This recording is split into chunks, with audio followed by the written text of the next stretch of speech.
Once she provided us with the fact that she dropped him off and never saw him go in the house, she was asked to provide details about her leaving. She stated that she made a 3-point turn and left. At any point, did anybody else, other than the people that you talked about previously, come into your house? No.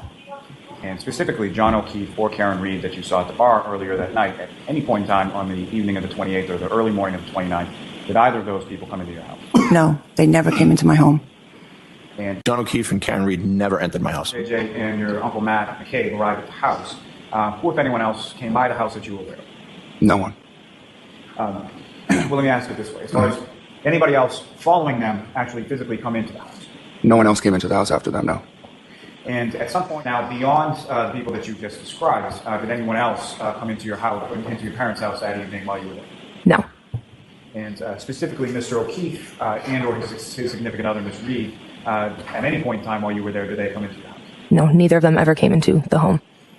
And so beyond the people that you'd already talked about being in that kitchen dining room area in that second group, did anybody else come into the house that night while you were there? No.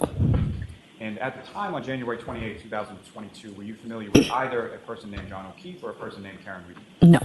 And at any point in time, not knowing them, did you see anybody else come into the house while you were there between that 12 to 12:15 and 1:45 minutes? No one else came in, no. Was the mood any different than it had been the entire night? No. Anything extraordinary or remarkable happen inside that house? No. After Julie went out and spoke to her brother and came back in the house, did anybody else come inside the house other than everybody who was already there celebrating Brian Jr.'s birthday? No. Did you ever see another man or woman you didn't know come into that house? No. Just enough time that as I was ventilating, I was able to ask, did anybody see anything? What happened? And there was one individual that replied several times, I hit him. So she said, I hit him. She repeated it. You what? She repeated it one more time. She asked if somebody could be alive in the snow without a jacket for many hours. You will question why they focused solely on Karen Reed. Hysterical at times? Yes. Raising her voice at times? Yes. Crying at times? I didn't see any actual tears, but that type of emotional. I was personally given was just, I hit him. Oh my God, I hit him. And this is all my fault. This is my fault. I did this. And she was very hysterical. She said, I don't think I'm ever going to see you guys again. And I said, of course you will. We're friends. That someone said she had hit him. And She had said that they had gotten into an argument.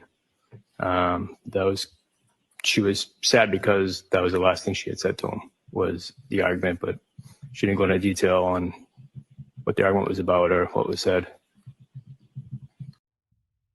The closest I must have said was, did I hit him? I know I said I hit him, but did I really say it as many times as law enforcement's claiming I said it?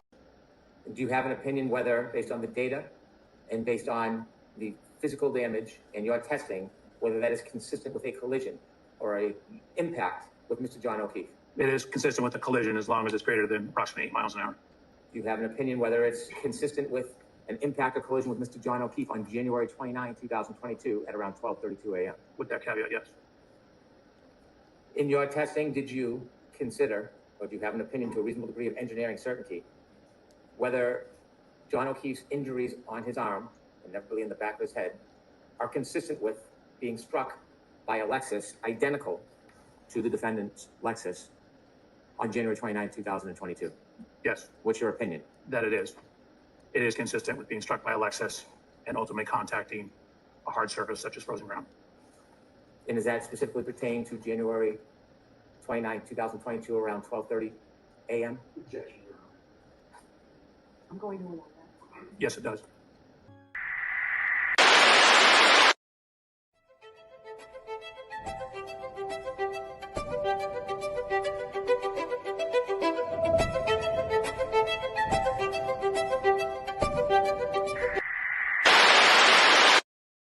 Once she provided us with the fact that she dropped him off and never saw him go in the house, she was asked to provide details about her leaving. She stated that she made a three-point turn and left. At any point, did anybody else, other than the people that you talked about previously, come into your house? No. And specifically, John O'Keefe or Karen Reed that you saw at the bar earlier that night, at any point in time on the evening of the 28th or the early morning of the 29th, did either of those people come into your house? No, they never came into my home. And John O'Keefe and Karen Reed never entered my house. JJ and your Uncle Matt McCabe arrived at the house. Who, if anyone else, came by the house that you were aware of? No one. Well, let me ask it this way. As far as anybody else following them actually physically come into the house? No one else came into the house after them, no. And at some point now, beyond the people that you just described, did anyone else come into your house, into your parents' house that evening while you were there? No. And specifically, Mr. O'Keefe and/or his significant other, Ms. Reed, at any point in time while you were there, did they come into your house? No, neither of them ever came into the home. And so, beyond the people that you'd already talked about being in that kitchen dining room area in that second group, did anybody else come into the house that night while you were there? No. And at the time on January 28, 2022, were you familiar with either a person named John O'Keefe or a person named Karen Reed? No. And at any point in time, not knowing them, did you see anybody else come into the house while you were there between that 12 to 12:15 and 1:45 in the morning? No one else came in. No. Was the mood any different than it had been the entire night? No. Anything extraordinary or remarkable happen inside that house? No. After Julie went out and spoke to her brother and came back in the house, did anybody else come inside the house other than everybody who was already there celebrating Brian Jr.'s birthday? No. Did you ever see another man or woman you didn't know come into that house? No. Just enough time that as I was ventilating, I was able to ask, did anybody see anything? What happened? And there was one individual that replied several times, I hit him. I hit him. So she said, I hit him. She repeated it. You what? She repeated it one more time. She asked if somebody could be alive in the snow without a jacket for many hours. You were questioned why they focused solely on Karen Reed. Hysterical at times? Yes. Raising her voice at times? Yes. Crying at times?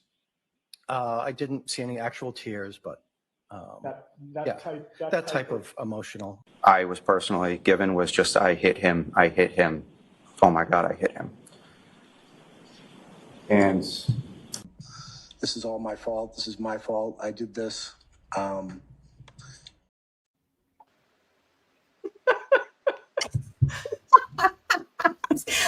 so sorry, you guys. We could not get that off the loop. So you got to see it 1.5 times. Welcome, everyone. It's nice to see everyone here. I'm Tuesday, and I am with Harry Llama, Ginny Jams, and Julie Carpenter. And I have an extra special guest with us tonight.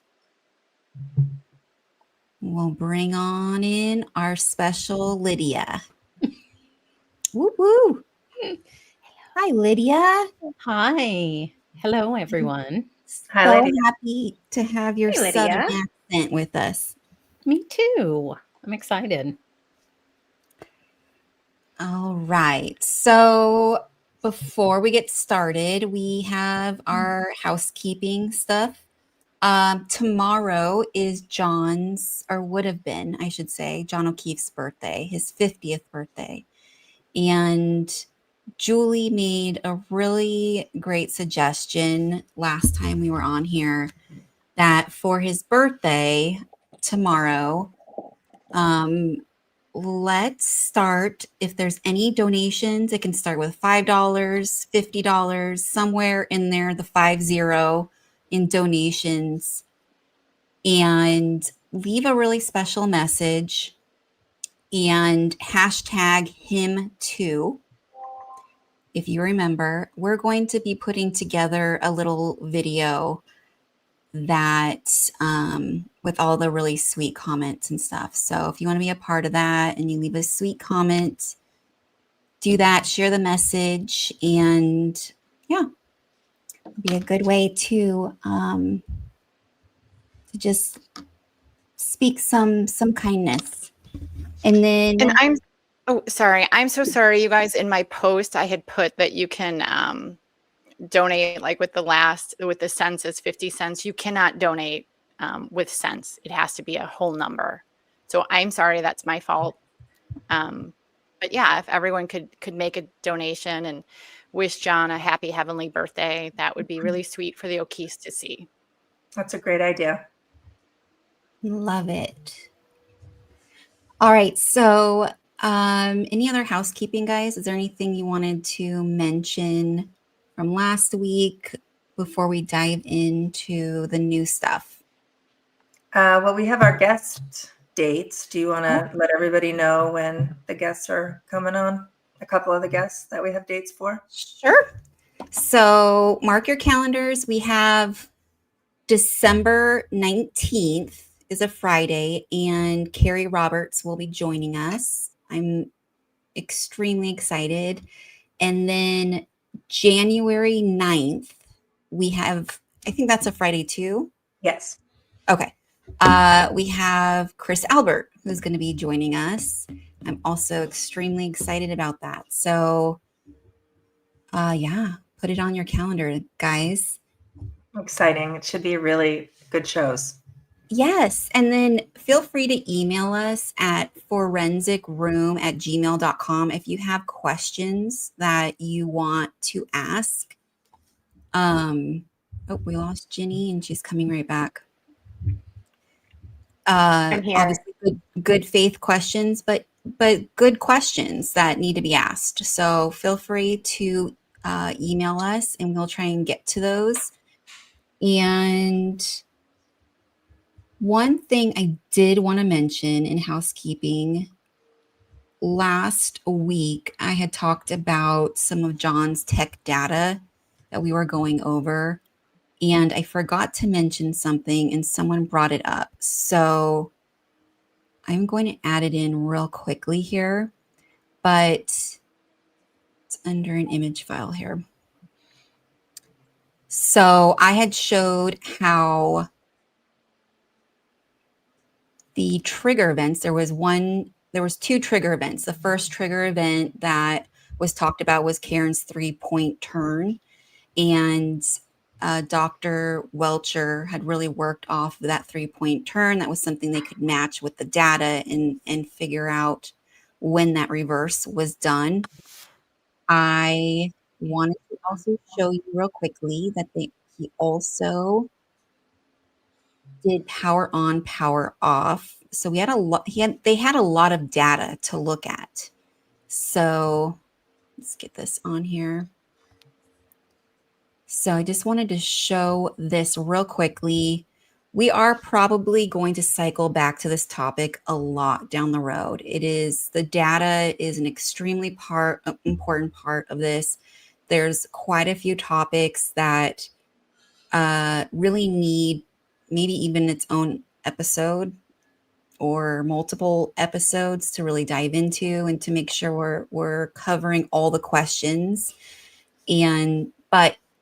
But right now we're obviously covering the misleading things written in Karen's lawsuit, the lies and the omissions. So that's why we're kind of rushing through a lot of this stuff.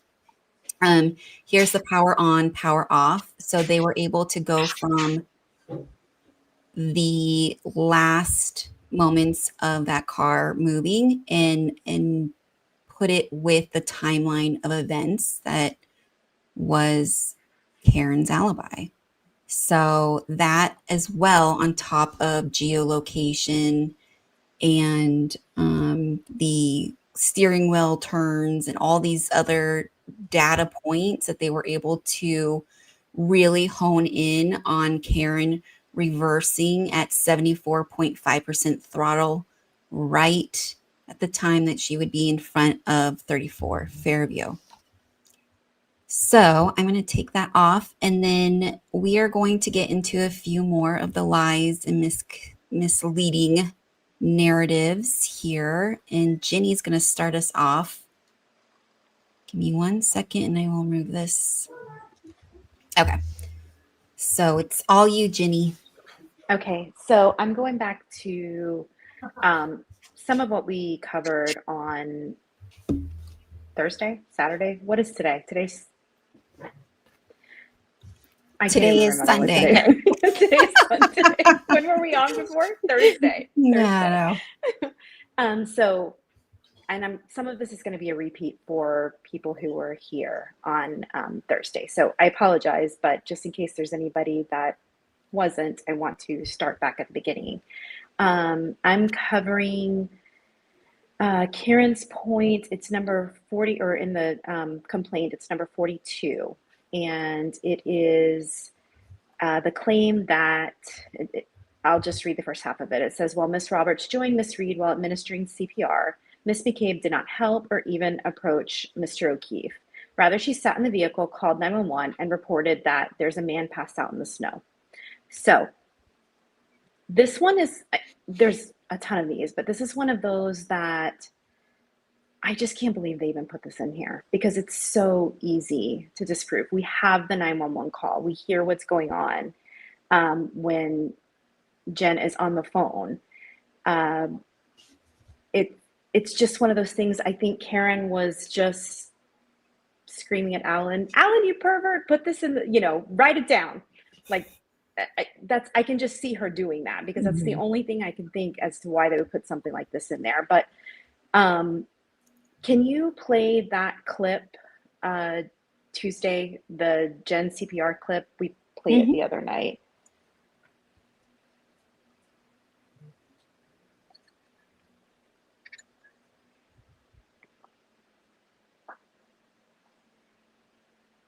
I'm trying to remember. Oh, here it is. Okay.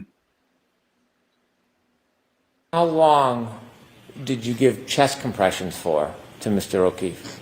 Oh, I can't be sure. I would say 4 minutes, 5 minutes while we were waiting for the EMTs. I had Jen take over at one point. Briefly, what was the temperature like and the visibility like? The temperature was freezing, because I remember at one point I couldn't feel my knees, which is why I had Jen take over. And it's the wind. When you see Kerry removing the snow from John's face, what do you do? I was frozen. I was shocked. I couldn't believe that was him just lying there. Tell us what you're seeing. What do I see? I see Kerry just wiping the snow off. Karen had straddled him and had lifted her shirt and his shirt and was laying on him, and Kerry was screaming at her to get off of him. And I was literally just stunned. I mean, there he was. What did John look like when you saw him? I couldn't see much but his face, because the rest was snow and Karen was moving over him, but he just looked like just him, but just like frozen. What did you do?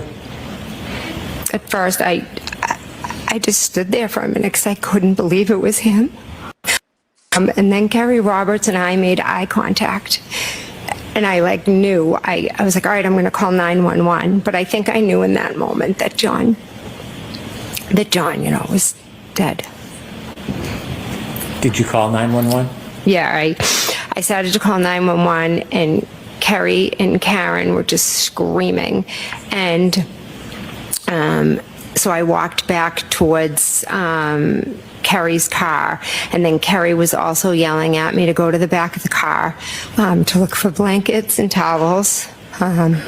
So as I was calling 911, I was at the back of the car looking for the towels and the blankets to bring over to Kerry. And while I was doing that, I believe 911 answered. Did you speak to 911? I did, yes. Did you get the towels and blankets that Kerry had requested? I did, yes. After your phone call with 911 and you had the towels and blankets, tell us what happens next. So after I called 911, I went back over to Carrie, Karen, and John. And at that point, Carrie asked if I would take over compressions. So she got up and I started doing compressions, and Karen was doing mouth to mouth. When you started doing compressions, were you touching John over his clothes or touching his skin? I don't remember. Did you at that point get a chance to touch John's body and see how it felt temperature-wise? I just remember when I was doing the compressions, I don't really know how to explain it. It just felt very funny. I'm sorry, very It just wasn't like normal. I don't.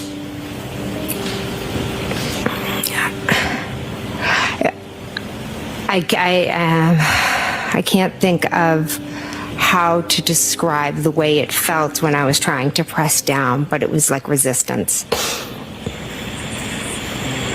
How long did you try to give compressions and give aid to John for? Until the police came. Mr. Brennan, why don't we end here? Thank you. Well, as I got to my destination, I saw 3 people on the lawn in the snow, waving at me. And initially, when you see these 3 people in the snow, do you have any idea sort of who they are, or male, female, anything like that? There were 3 women, and I later learned there was a male subject on the ground. And so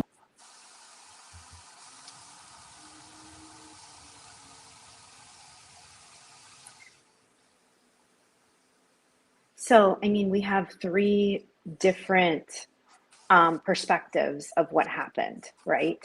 And they're all, obviously Jen was not just sitting in the car on the phone with 911.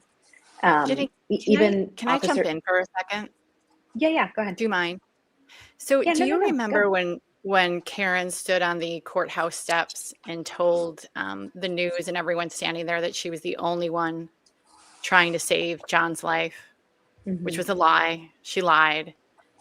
And then to listen to these women and to see that trauma, what they went through that morning was incredibly traumatic.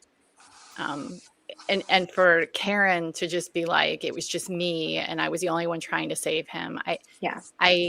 She is a horribly selfish human being with absolutely no empathy. I mean, not to mention the medics too, and all the medical staff and everyone that And tried also to just save to John's say, life.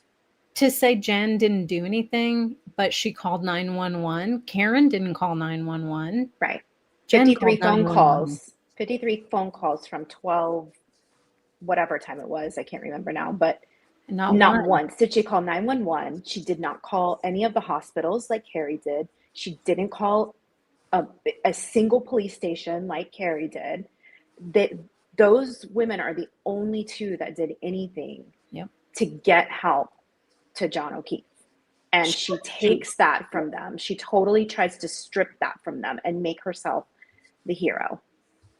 And it's disgusting. And what I found interesting as well, if you continue listening to their testimony, or it may have been a little bit before what I clipped, they didn't take away from Karen what Karen did. No. Jen mentioned that Karen was trying to warm John's body. I think they may have both, but I know Carrie definitely mentioned that she was doing compressions. They didn't take that away from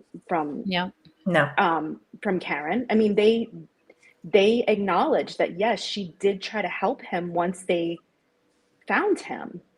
If they were trying to set her up and make her look like the villain, why would they ever mention that? They wouldn't. No. Like we talked about before, all they had to do, all Jen McCabe had to do, Hannibal Lecter, was tell the police that in the car, Karen confessed and said she did it. That's it. Over. That's all she had to do. She was setting her up. And even in Carrie's testimony, Carrie said, I told her, no, I don't think you hit him. That's crazy. Stop Right. saying that. Right. It would have been Yep. so easy. They even told her to stop talking. Yeah. Because they were Mhm. concerned about what she was saying. They told her to And to the stop medic that. testified to that. Manic. Yes. Yeah. Yep. The medic was the one that heard that, right? Yeah, Jen told her to stop talking. Hmm. Yeah, they did better than an attorney would have done for her in that situation. Right. Yeah, and I mean, even if you take the CPR out of the scenario, right? Like, let's just say that they didn't testify to that. You still have the blankets around John's head, okay? And you have Jen on the phone, on the 911 call. You can hear her saying, Carrie, where are the blankets? I cannot find the blankets. Yeah. And what do we find at the end? And I've got another clip you can play after this Tuesday. It's called, hold on, I titled it, Carrie picking up phone and blanket or clip or something like that. But anyway, you have Jen on the phone asking Carrie, where are the blankets? And those are the exact blankets that were found on the ground, you know, right underneath John's body. They were wrapped around his head. And we have that. If you want to play it, you can, just because Yeah, I was going to pop in real quickly before I play that. I just want to note that I remember the conspiracies on Twitter, and I believe it was that sleuthy girl, but I remember her tweeting this, and I know it's gone out, you know, I saw it online a few times, but the initial theory about why there was a blanket was that Jen went into the house, that Jen was lying, and that she actually went into the house. And everyone was like, well, if she didn't go in the house, where did this blanket come from? That's proof. And that was prior to trial one. So that's prior to when we knew all the evidence. And so this is something worth noting for people who follow cases prior to a trial and assuming, kind of filling in the gaps as detective, is we don't know all the things until it heads to trial.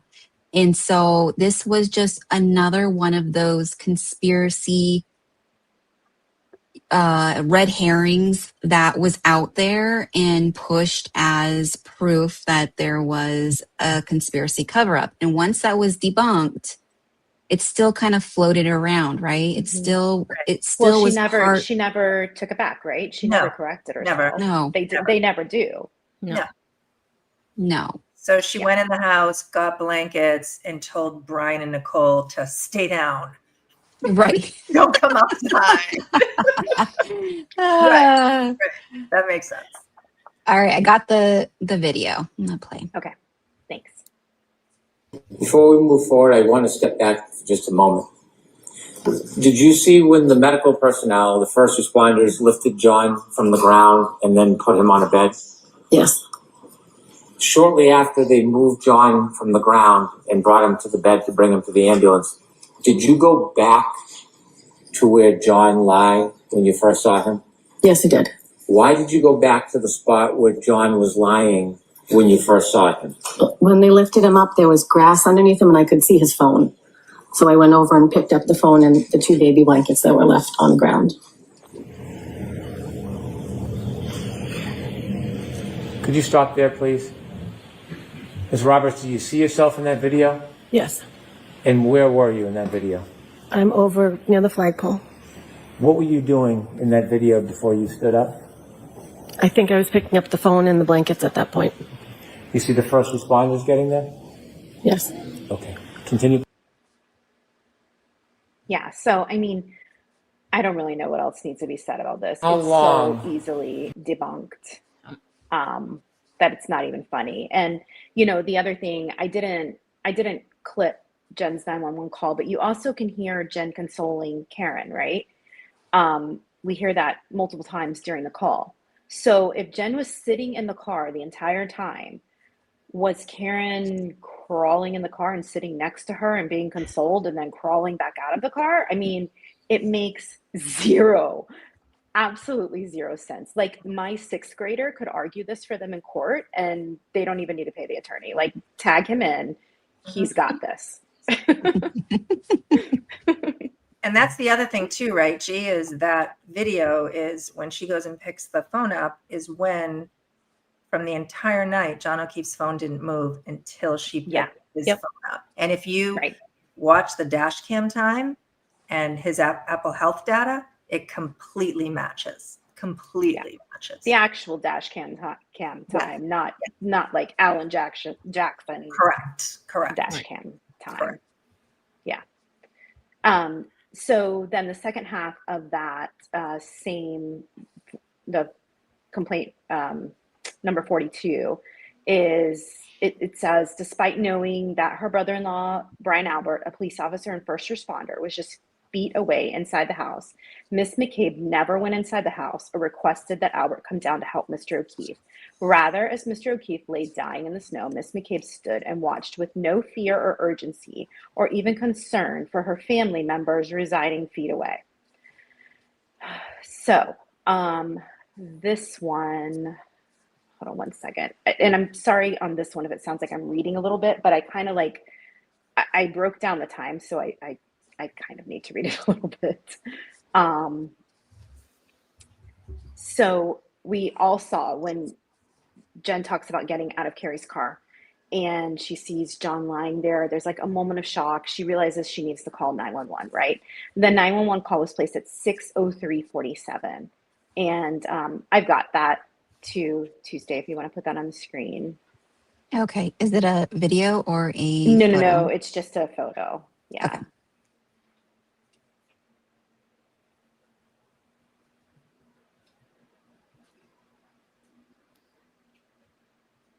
Yeah. Okay. So we can see it there, 6:03:47, right?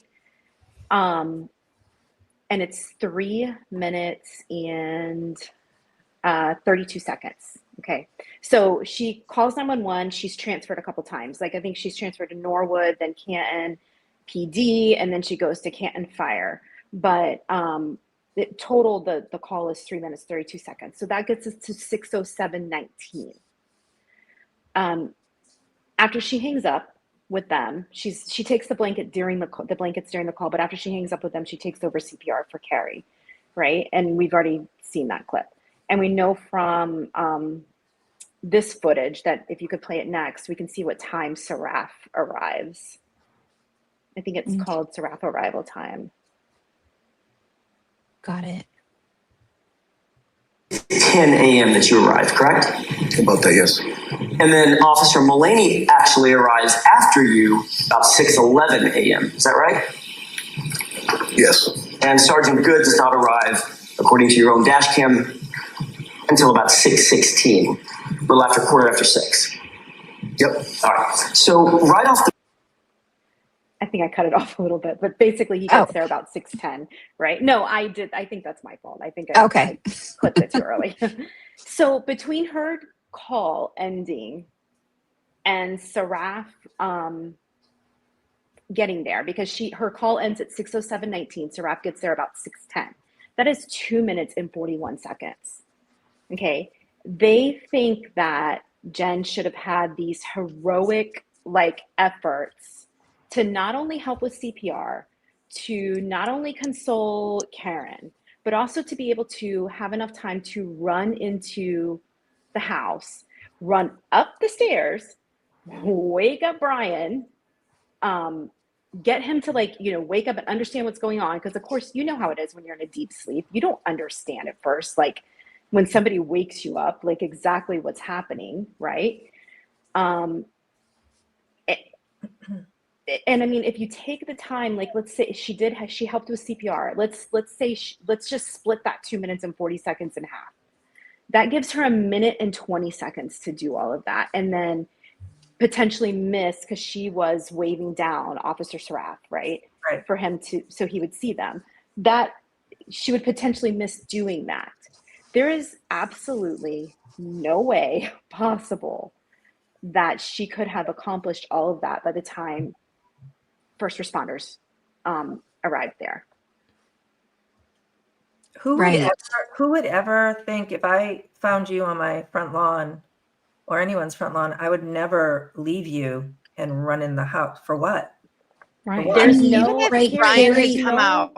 I mean, because Brian's a cop, what's he gonna do when he Right. that they're not? Well, There's and no first responder or dispatcher that will ever tell you, unless your life is also in danger.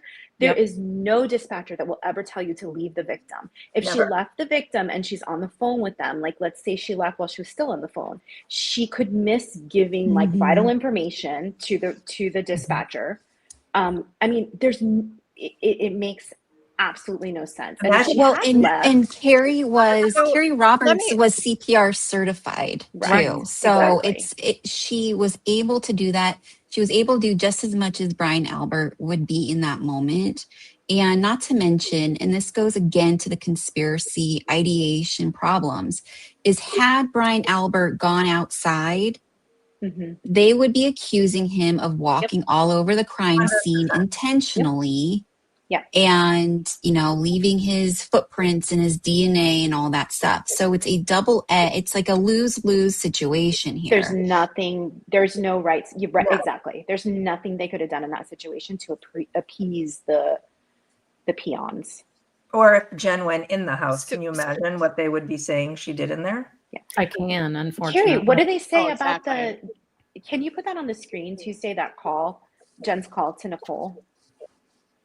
I mean, look at what they say So about while we're this doing call. that, GI Josie Lou Brian is not a federal agent. He was a Boston police officer for how many years, Carrie? I mean, like 20. Oh my gosh, He's a retired Boston police officer. He not had a to federal retire agent. because he couldn't go to work anymore because all of you people were, attacking him and whatnot. But yeah, I think it was 25, 27 years or something.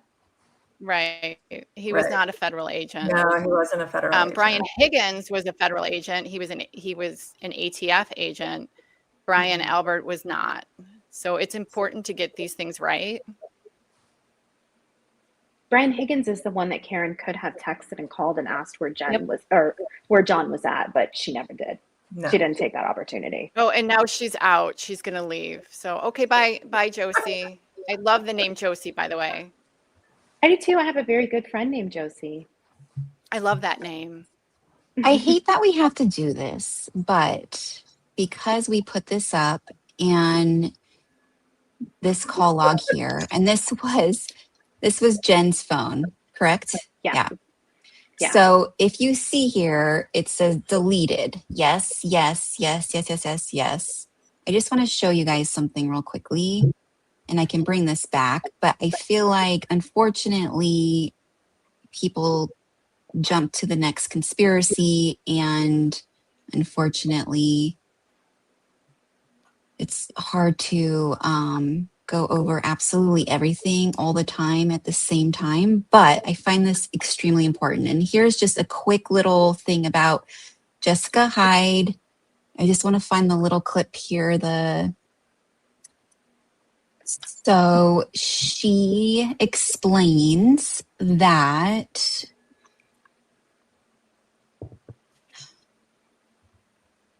do you guys see it? If her deletions. Well, it's the. Oh, here it is. So Jessica Hyde says that Jen McCabe's phone exceeded the number of calls on January 29th, 2022 and days after, which means the oldest artifacts as reported as deleted in the report. They only hold like 100 or 200, right? And then they move them to the 201. Yeah. Okay. Yeah. Oh, so here it is. It says 100, but maybe you're right. Maybe it was 200. I don't know why. It says here.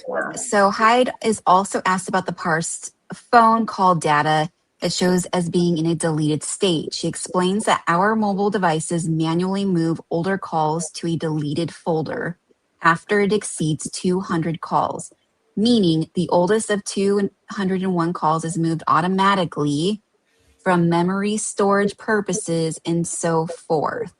And then under here it says, Hyde says it is her expert opinion that Jen McCabe never manually deleted any calls. So I'm sorry, Jenny, I didn't want to totally. Oh, no, you're good. hijack No, right I there. appreciate it. Yeah, because exactly. I mean, Josie's there still. Hi, Josie, you stayed. Saying there's no such thing as exceeding number of calls. With a phone, With the data in the background, yes, there is. I'm sure that I trust Hyde and I trust Ian Whiffen a lot more than I trust G.I. Josie Lou. So Well, and Jessica Hyde was the director for Axiom at one point. I think she knows what she's talking about. And yeah, we'll go with that. What is wrong? Anyway, so my point, I don't know. So my point with this was, these are the calls. So the 9-second and the 7-second call that the Karen Reed's people. I'm tempering what I normally call them on Twitter. So I'm having a hard time referring to them. But anyway, these are the two calls that they love to say, oh, Jen was calling. You say Karen supporters. Yeah. Okay. There we go. Perfect. Karen supporters. These were conspiracy calls. They were calling to conspire together, or she was calling Nicole to conspire with these. But so they remember these calls when it comes to that, but they conveniently forget them when, for instance, Karen says she never tried to check on her family or alert her family in the house. That's exactly what she was doing with these calls, which makes way more sense than running in the house when you're trying to help save your friend. It makes a lot more sense to be there, helping, and try to call and wake the people up in the house. Unfortunately, they didn't hear it. It went to voicemail. But, you know, you can't just forget about these calls in one instance and say, like Karen did, that she never tried to alert the people in the home. But then remember them in another instance when you want to say, oh, well, they were conspiring in this 9 seconds and 7 seconds. It's just you conveniently forget it when it's convenient. You bring them up when it fits your narrative, and that's not how it works.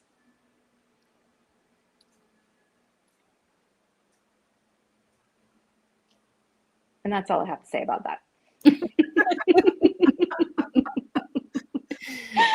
As Forrest Gump says, that's all I have to say about that. There's a concept that I would like. I said this on Spaces, but I'd like to repeat it because it's at the heart of all of these conspiracies. And that is providing the credulous people who will believe anything with unfalsifiable information. So I'll give you an example that I gave the other night. Julie Carpenter is an alien. Okay, I can say that. I can tell everyone that. I can say she is an alternate life form. And what makes that unfalsifiable is you can't prove that she's not an alternate life form. You can't prove that she's not an alien, at least not yet. So it's so much easier to throw out tons and tons and tons of unfalsifiable information instead of what the police have to do, which is to go through the falsifiable information, right? Like John's cell phone location data. That's falsifiable because that data tells us exactly where John could have been and where he could not have been. So where he could have been can be falsified. For example, the garage in the basement, up and down 8 flights of stairs, which is the most evolving story in this case. Yeah. But the police and the prosecutor can falsify it. So that makes it good evidence. So you should ask yourself when you're hearing or reading something on Twitter, is this falsifiable, or is it a statement that is very similar to Julie Carpenter as an alien? And there's no way in the world to gather enough proof to prove that wrong. And if it's unfalsifiable, you should leave it out of your decision making and narrow it down to all the falsifiable facts and then see what they tell you. That is such an important critical thinking tool. So I just had to throw that out there because this case is just filled with it. It really is. Mm-hmm. For the record, I am not an alien. That's what you say. I don't believe you. Yeah, I don't believe you either, Julie. Just wait for the replies tomorrow. Well, you're an alien. That's what you're saying. I'm putting it in my bio. Alien anyway. No, that was really well said. And I think was. it goes into, you know, probability versus possibility. You can say that anything is possible. You know, did aliens land on, you know, in Oklahoma yesterday? It's possible. Probably. Probably.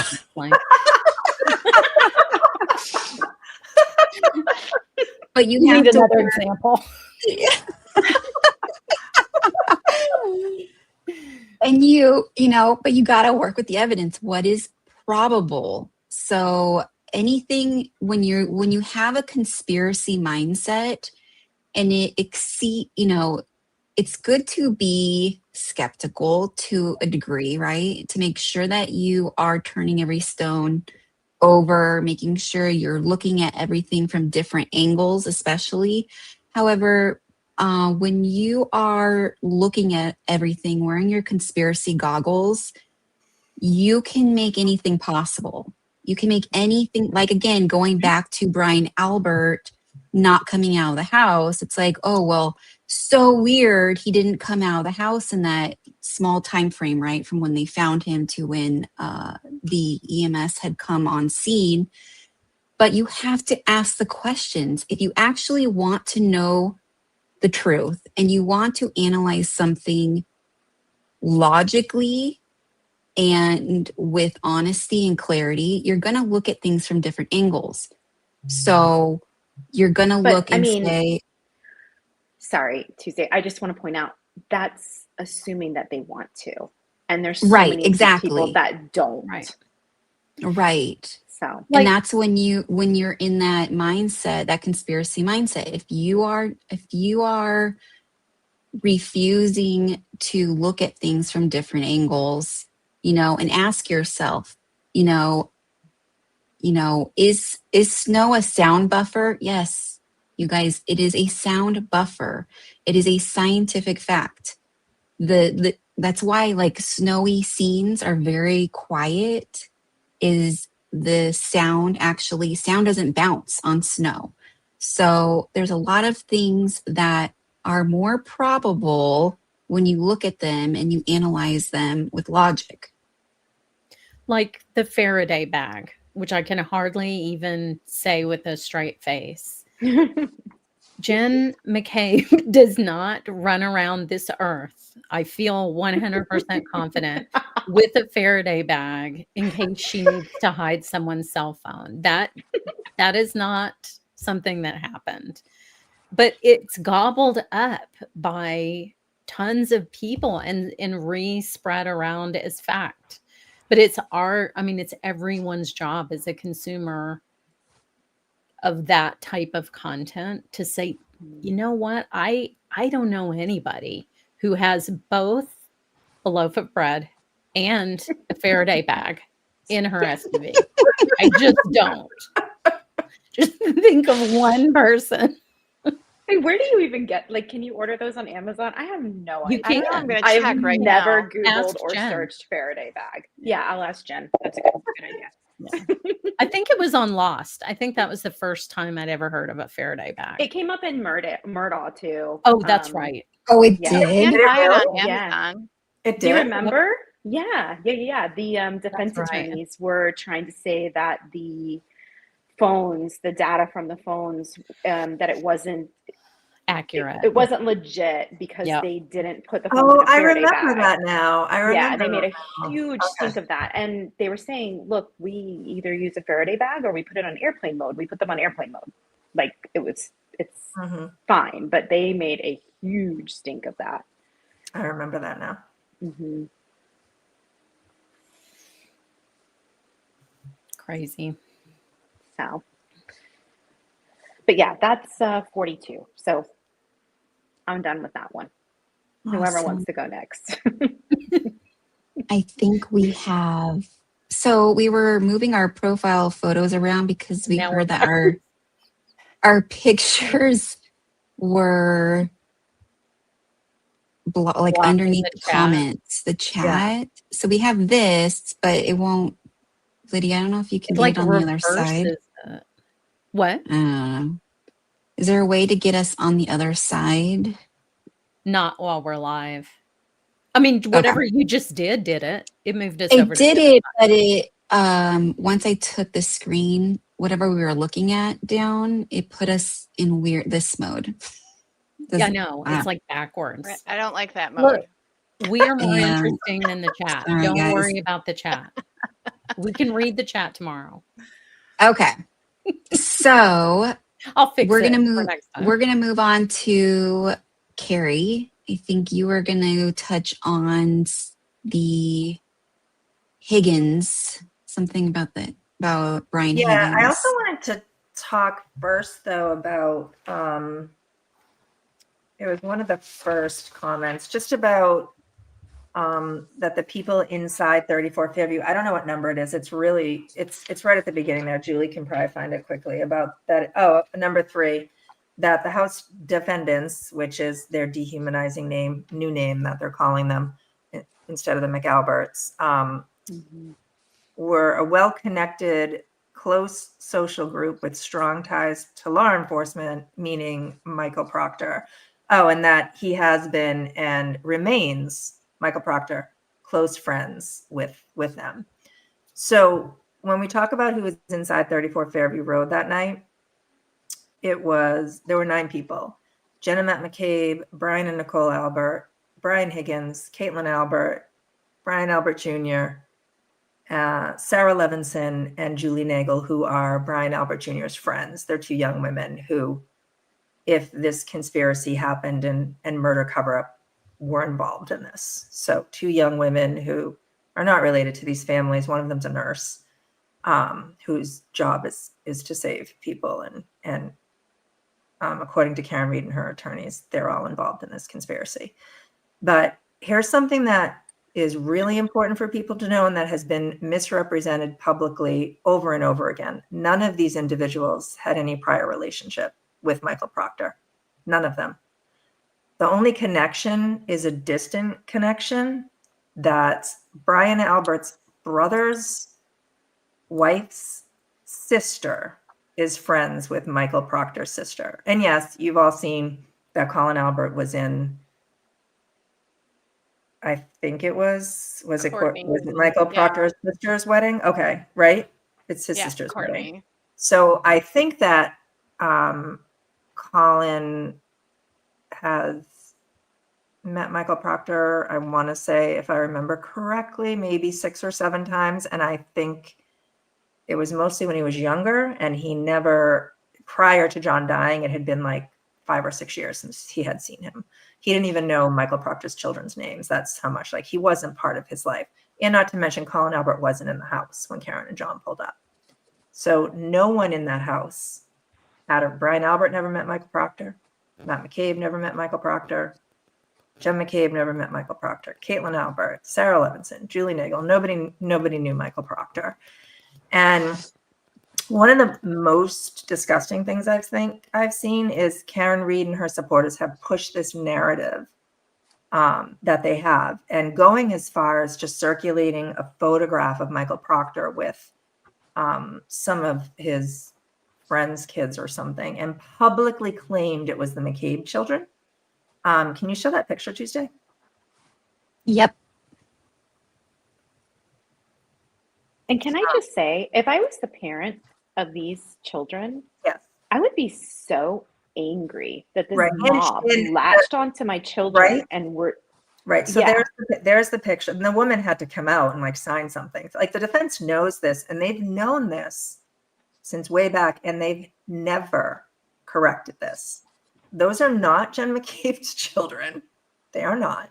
It's been proven. The defense knows. Everybody knows. And they've not only gone as far as to publicly claim this, but Karen Reed's brother has stood on the courthouse steps holding a poster, which Karen Reed told him to hold up. They love posters. They love posters. That's held this stupid poster up FedEx $12.99 with an poster. arrow pointed at these children, and it says the McCabe children, and then an arrow pointing at him. And Tuesday, you have that picture too of Nathan Reed.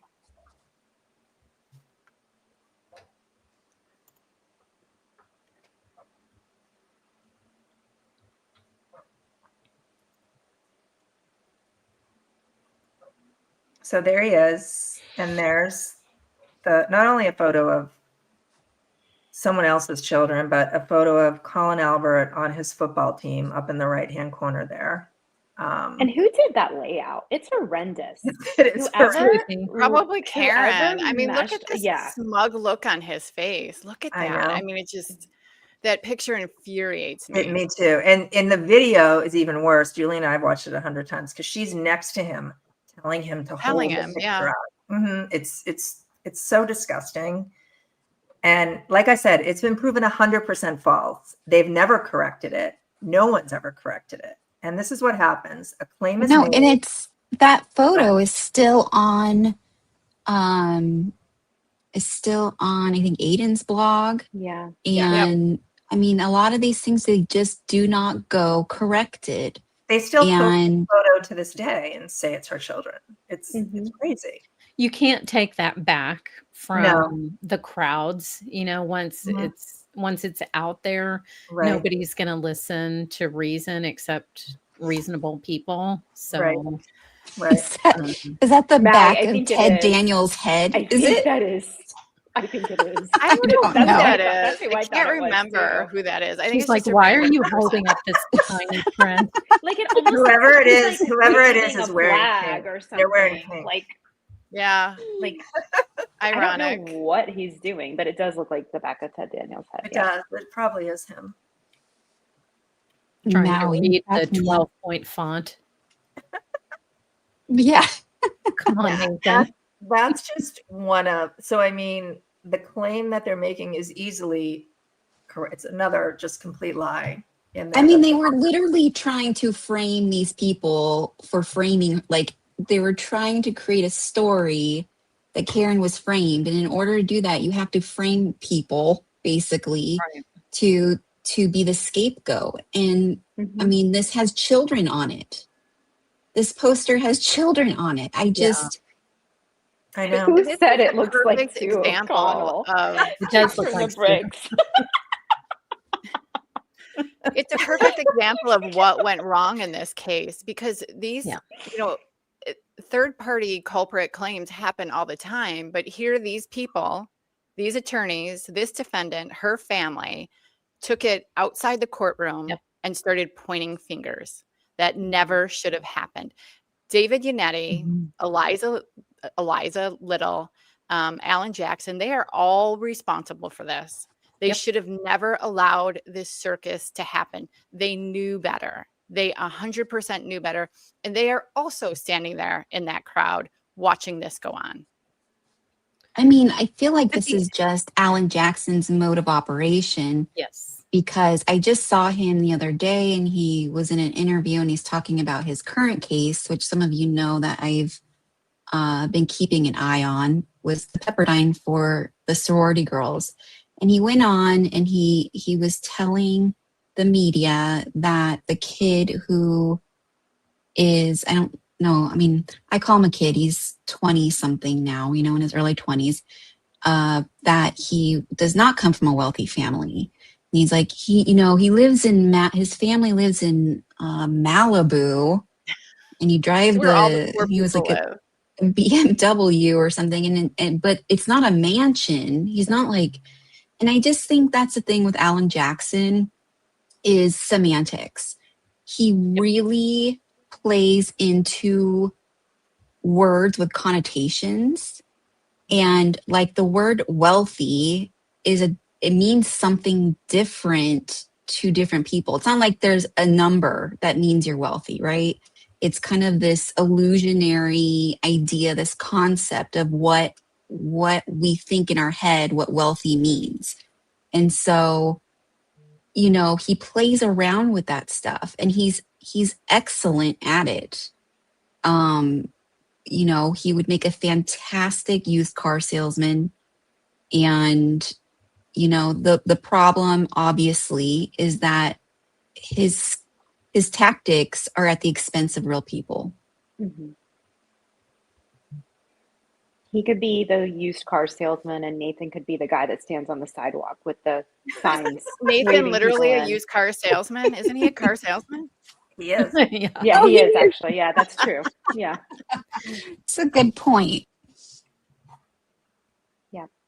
I mean, let's not forget Alan Jackson's the same lawyer who, in the Harvey Weinstein case, stood up when it was his turn to question a rape victim after she had said that Harvey Weinstein started taking his coat off. So she started to get really scared because she knew something was going to happen. And Alan Jackson stood up, started to take his coat off, and said to her, "Don't get scared," to a rape victim. Yeah. So, I mean, that's who Alan Jackson Super gross. Mhm. He's so gross. I can't. He's disgusting.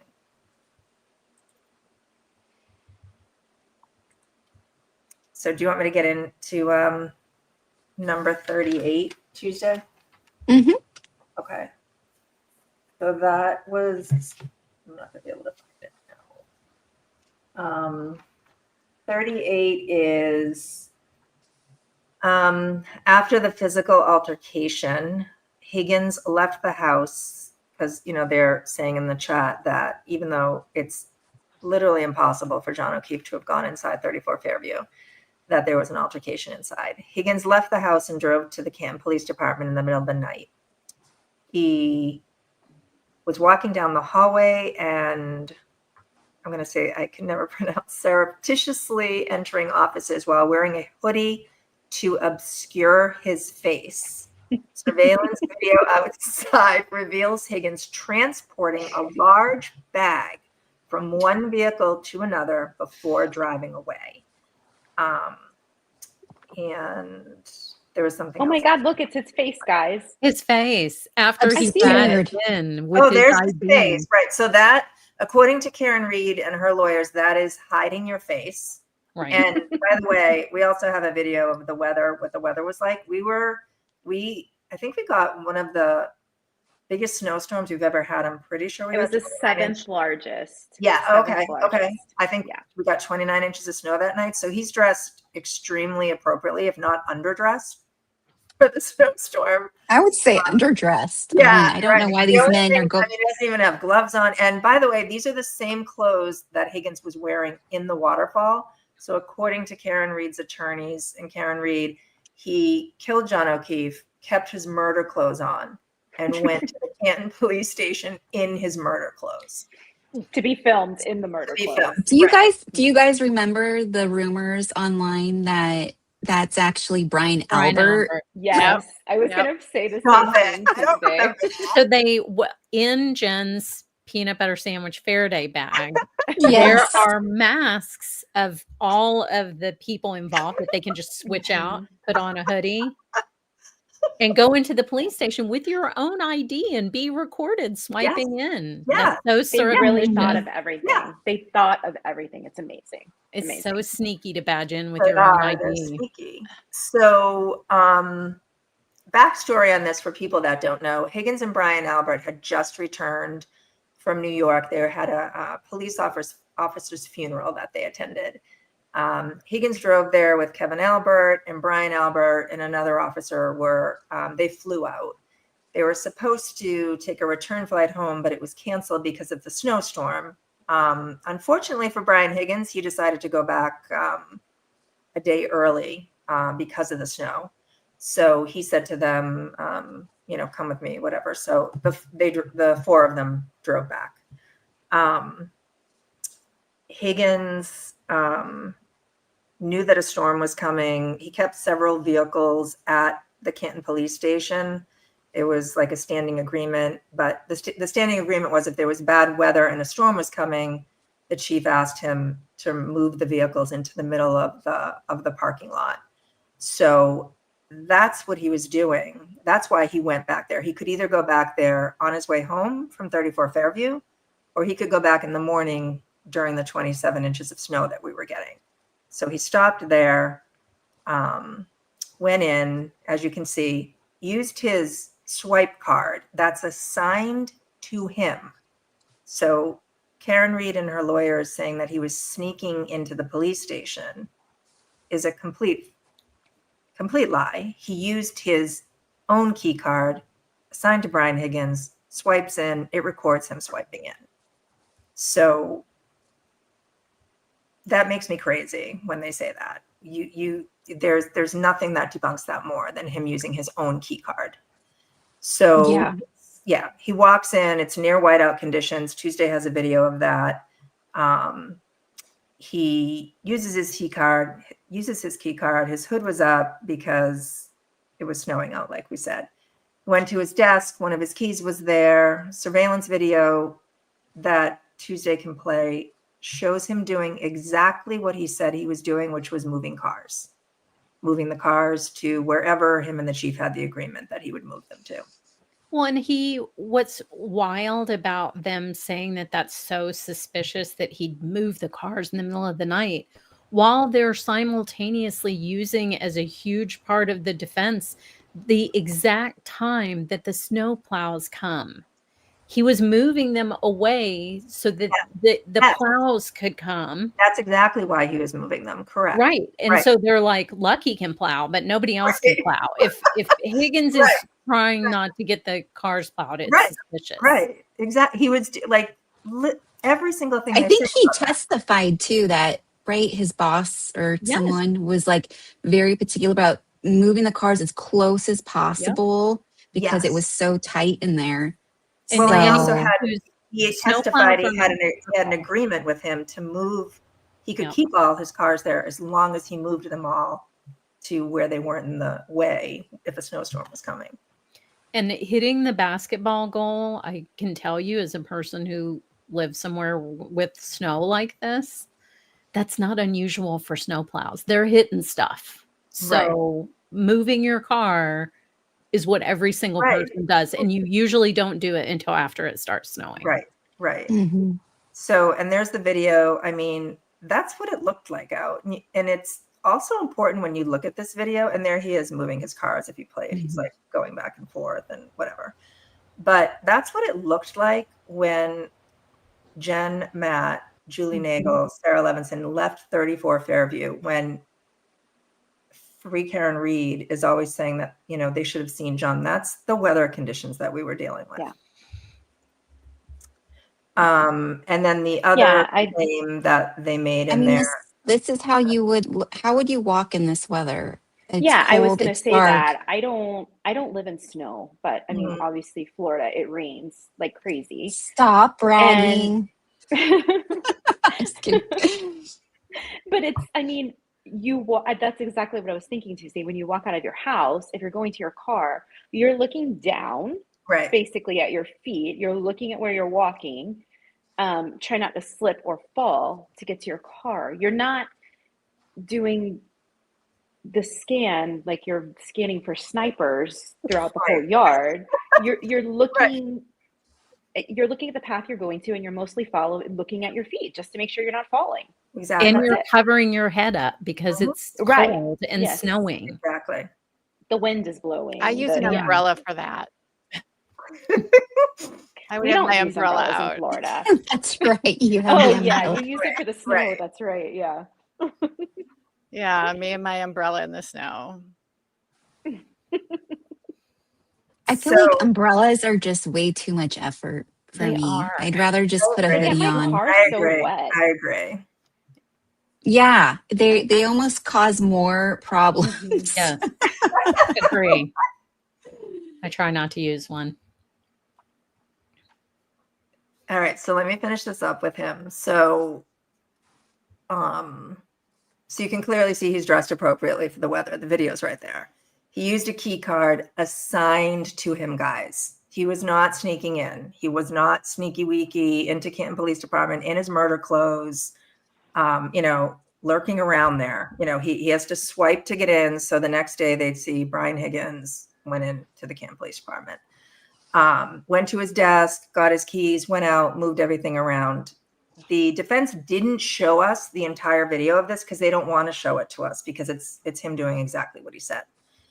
The last complete lie in their ridiculous fantastical fiction motion is he most certainly did not transport a large bag from one vehicle to another. It was a small carry-on suitcase that he moved from his work truck, the one he took to New York, to his Jeep before heading home.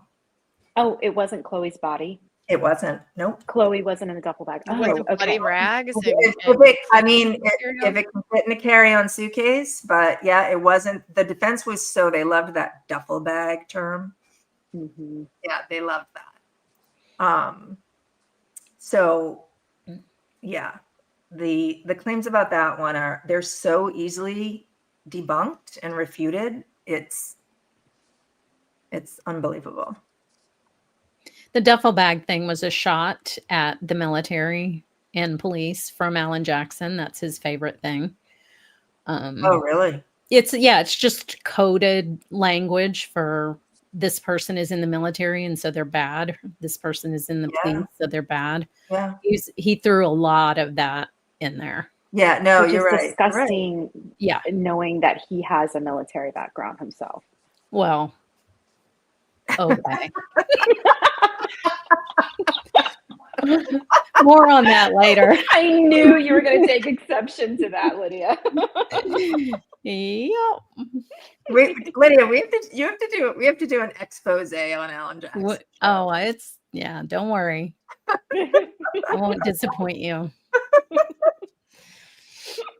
And I think the last thing I was going to talk about was really quickly, because I'm not even going to spend any time on the butt dials, because it's the other thing that makes me crazy in this story is that no one in Free Karen Reed apparently ever butt dials. I don't know about anyone else, but I butt dial someone.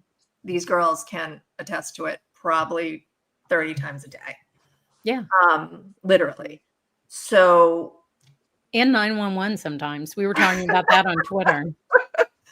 Oops. I mean, I have called 911 from a ride on Disney.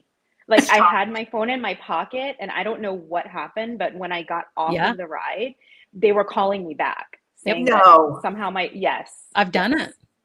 Yeah. Oh, that happened to me in CVS. Same thing. I did the same thing. I pocket dialed 911 and they had to come to CVS. They're like, we're so sorry. We're so sorry, but we have to have you wait there so we can just come make sure you're okay. I was like, and I had to wait for them. It was crazy. That is so embarrassing. Oh my gosh. No, they took my word for it that I was fine. They didn't come to Mickey Mouse Land to check on me. Yeah. But have you ever called 911 for a missing shoe? No. No. I haven't. I haven't. Nope. Oh, yeah. Same, me neither. It's like Cinderella, but in hell. Yes. Upside down world Cinderella. Yeah. There's no better story than that story for the I love it. I love it.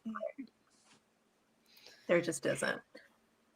So that's what I'm just going to finish out on is the Brian and Brian coordinating their stories because of the butt dial back and forth.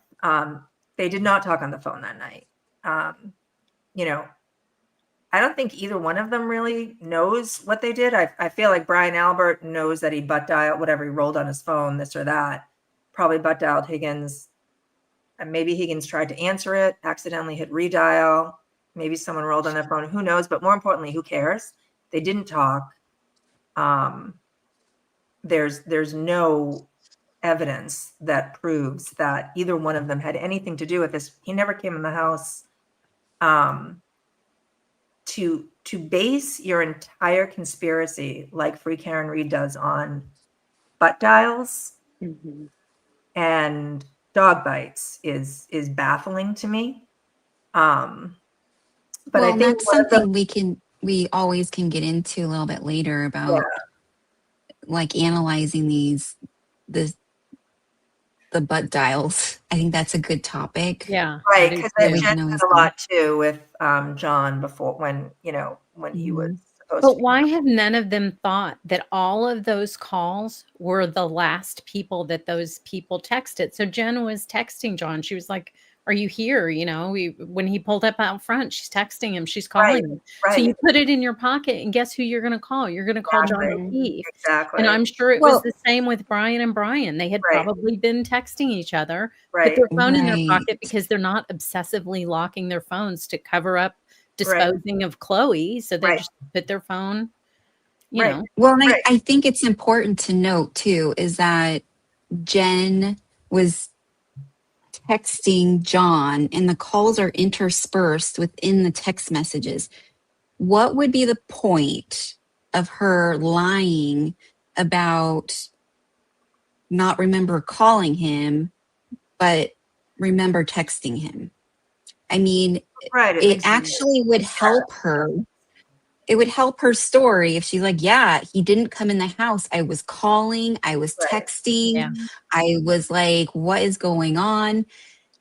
I mean, it actually, if you look at it logically, that makes more sense. That, I mean, it doesn't help her to not remember the calls. So why would she make it worse on herself? Right. And I think too is we did, in fact, Alan Jackson had brought it up in trial when he asked Jen and he said, can you call from a text app? And she's like, I don't know. You Yeah. can. So right from your text, if you have an Apple phone, it can go right into a call. So, Right. you know, That's if probably her what, phone's, yep. And then with the guys, I mean, here's the deal is when were they asked about these 9-second, whatever calls that they don't remember? It's like, we think that we would remember absolutely everything at all times. And if you're out and you're partying and you go to bed and you've had a couple of drink maybe, or you're just exhausted, or they were traveling that same day. I mean, that's a long ass I don't know why day. anyone would expect either one of them to remember that. And both of them were just, I mean, and they have no idea, It's because they treat it like they went into the evening like an escape room where every detail was going to matter, and they should have paid attention to everything because they were concocting this huge conspiracy. That's not what happened. Right. So Karen And their had stories a would oh, sorry. align perfectly. They would. If this was a conspiracy, they would have gotten their story straight. They Mhm. would all be telling the same story. They're not.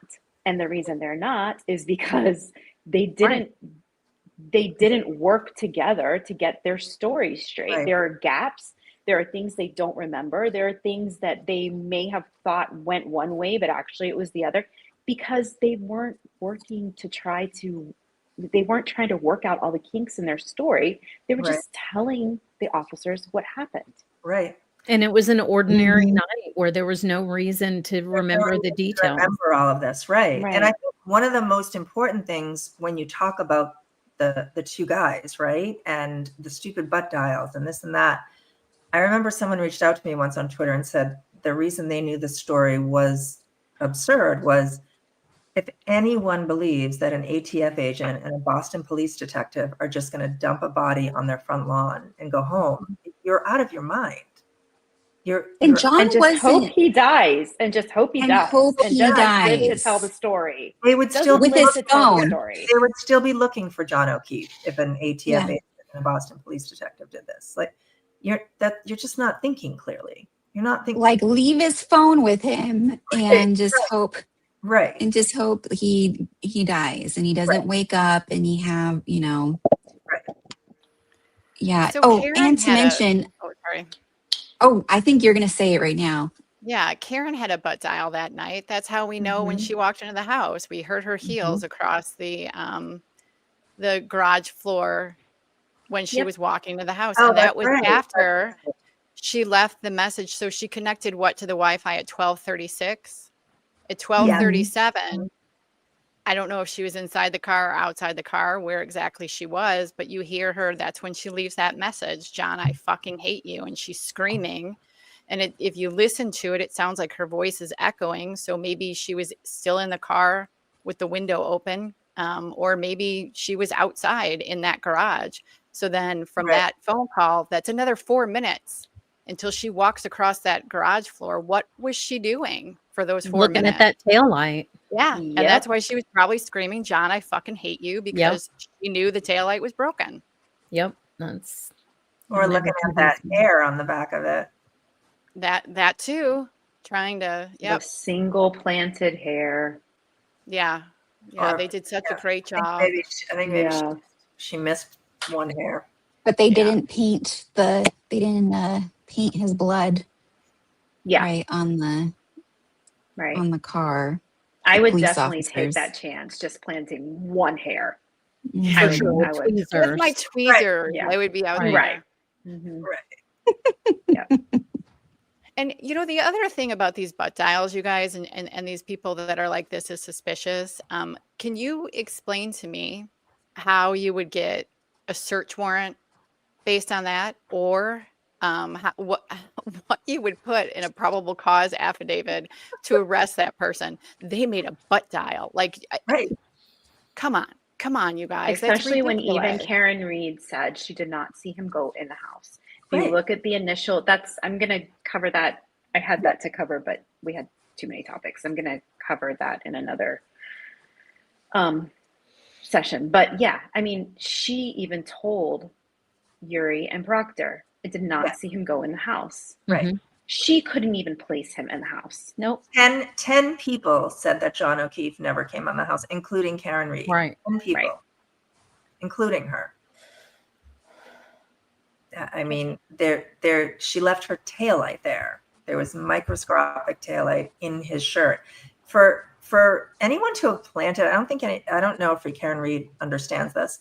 For someone to have planted the microscopic pieces of taillight in John's sleeve or shirt, whatever, Michael Proctor would have had to sit there for a month with tweezers, literally placing the microscopic pieces. Yeah, I don't know if they Before the understand what that snow fell. picture is. That picture that we saw, those are, like you said, Oh, they're yeah. microscopic. They're not. They're not just little pieces or No, small they're little. microscopic. Let's see if I can That is a find picture it. from the under fiber. a microscope. Yes. And he had to do that literally in minutes before the snow started falling. There was no time to get the little elves to put the taillight dust woven into that fabric. Right. Imagine, think about it, literally, it would have taken a month. Mm-hmm. Well, I think that's why Karen came up with this story, right? Because the piece of evidence that she cannot get around is the taillight found in the roadway underneath the snow. There's no way around that. It's damning evidence for Karen. So she had to come up with something that would point the direction away from her. Mm-hmm. And she came up with this fantastical conspiracy. And unfortunately, and she peddled it to the public. And unfortunately, there were people that were more than happy to believe, for whatever reason, what was going on in their lives, their mistrust of the government, of the police. They were more than happy to latch onto it. And for the content creators, I think I saw one in here. We know why you guys all did it, right? You got lots of views, you made money on it. I mean, the amount of money that some of these people made, and we heard it last night in that Spaces, it's just a shame that over the truth and over the death of a good man who spent his whole life helping people, you would rather peddle a salacious, false conspiracy than the truth. It's really, really sad. And it speaks a lot about your character. It's there's no way that any of those content creators don't know what the truth. I mean, look, Aiden played the video of Mike Crawford this week saying, he's not sure. Maybe Karen did it from whatever it was last year. I mean, in my opinion, they all know what really happened, but for sure. They're not going to make money on that. They're not going to get their clicks and their views. I mean, it's like Julie said, it's shameful. It's shameful what you guys have done. It's shameful. We're bringing shame back. Yeah, let's bring shame back. And I think the other one thing to bring up too, because I hit on it a little bit, but about the police in the morning, because I said something about it when I was talking about the butt dials, I think, or maybe them not everybody knowing it was Karen Reed. Anyway, I mean, the police would have been invited in to Brian Albert's home. They were invited in. They came in. That's what I don't think Free Karen Reed understands either. They were standing in Brian Albert's house 5 seconds after the ambulance pulled away with John. They were in the kitchen when Brian Albert and Nicole came down from their bedroom. They were there. There were no marks on anybody. There was nothing, there was no disarray in the house. Nicole and Brian were sound asleep. They could tell by looking at them. Sound asleep, just woke up. And they also came back later that day. So they were in their house twice that day. So all of this nonsense that the police never went in and they never did. And listen, we won't make excuses for the police. Should somebody have stood out there by that crime scene that night? Of course they should have. It was a snowstorm, whatever. That, you know, I don't know why no one did. So we're not going to make excuses for things like that, but other things that are just misrepresented and lied about, that none of them ever went in that house. I mean, that has to be cleared up. Things like that, and just keep saying over and over again that no one was in that house. They were in there 5 seconds later. Literally. That's all. I could go on till midnight. Yeah, Me that's the thing with this. too. We could go on for 3 months and still not be done. Yep. So Lydia, were you gonna talk about some stuff? Okay. Yeah, so mine's pretty quick for anybody who's just dying to go to sleep right now. We have a half hour, Lydia. Take your time. Oh, good. Okay. So the part that I'm going to talk about, the part of the fairy tale that I'm going to talk about is about Carrie Roberts and Karen's wild story. So I'm just going to read this little part. I don't know if you want to also put it up on the screen just from the document. It says, Miss McCabe insisted that Miss Reed drive to McCabe's house rather than driving to 34 Fairview Road, which Reed did.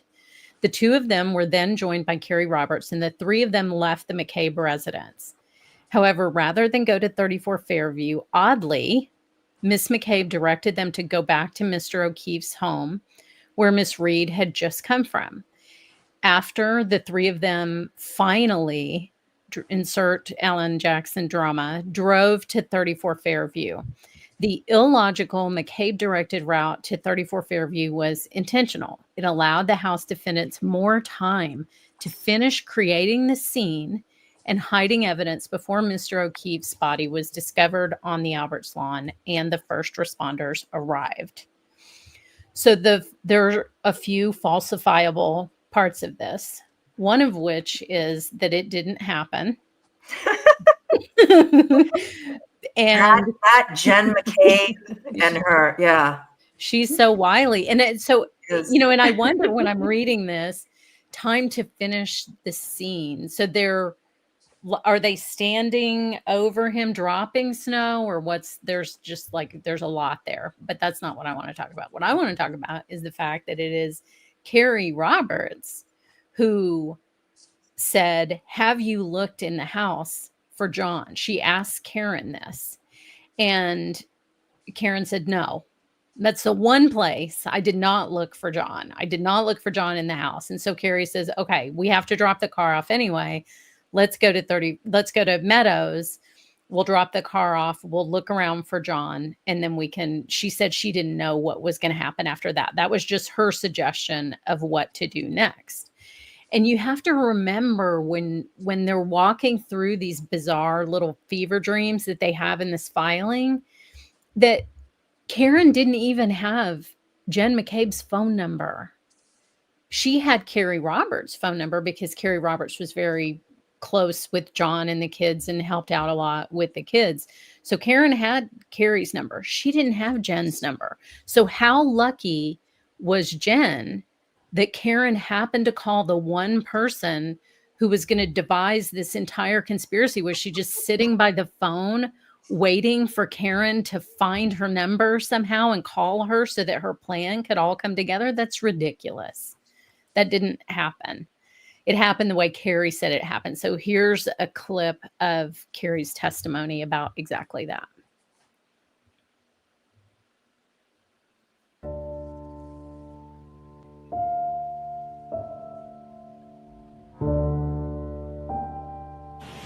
but the plows are out. As you were waiting for the defendant, did she arrive at your house? She did not. What happened? Again, I don't know if I called her or she called me, but eventually we connected on the phone and she said, I said, where are you? I'm waiting. And she said, I'm at Jen's house. And I said, Jen who? And she said, McCabe, she's going to drive my car. And I said, okay, well, listen, they don't want cars on the road because it's so bad. I'm already in my car. I'll come there to Jen's house, stay there, and we'll follow each other and we'll go back and drop your car off. Did you look in the house for John? Could he just be in the house, passed out somewhere?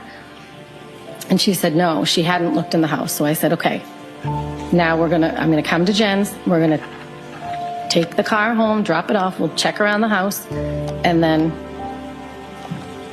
I don't know what the next step at this point was. I just wanted to check the house. At the time you directed that you were going to meet at Jen McCabe's house and then drive.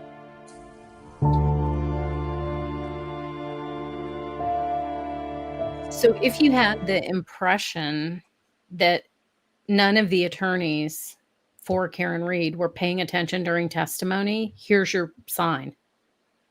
Because they heard this testimony. They know exactly what happened, and they still put in black and white that Jen McCabe concocted a stop on the way to 34 Fairview to prolong it so that Chloe, the murder dog, could finish doing whatever she was doing. I mean, it's literally, they just lie. Like, how are they allowed to do that? I don't understand. I really think because a lawsuit motion is not about truth. It's always been this public optic for them. All these things they file, knowing that they've got people out there who have platforms and are going to read their fancy stories and not correct things, not point out omissions, not do the real work. And then other people, you know, all these viewers who have a life. I mean, I assume a lot of people who just turn on a show, you know, at night to watch something, they're not as engaged in what's actually going on behind the scenes. They just are picking up information.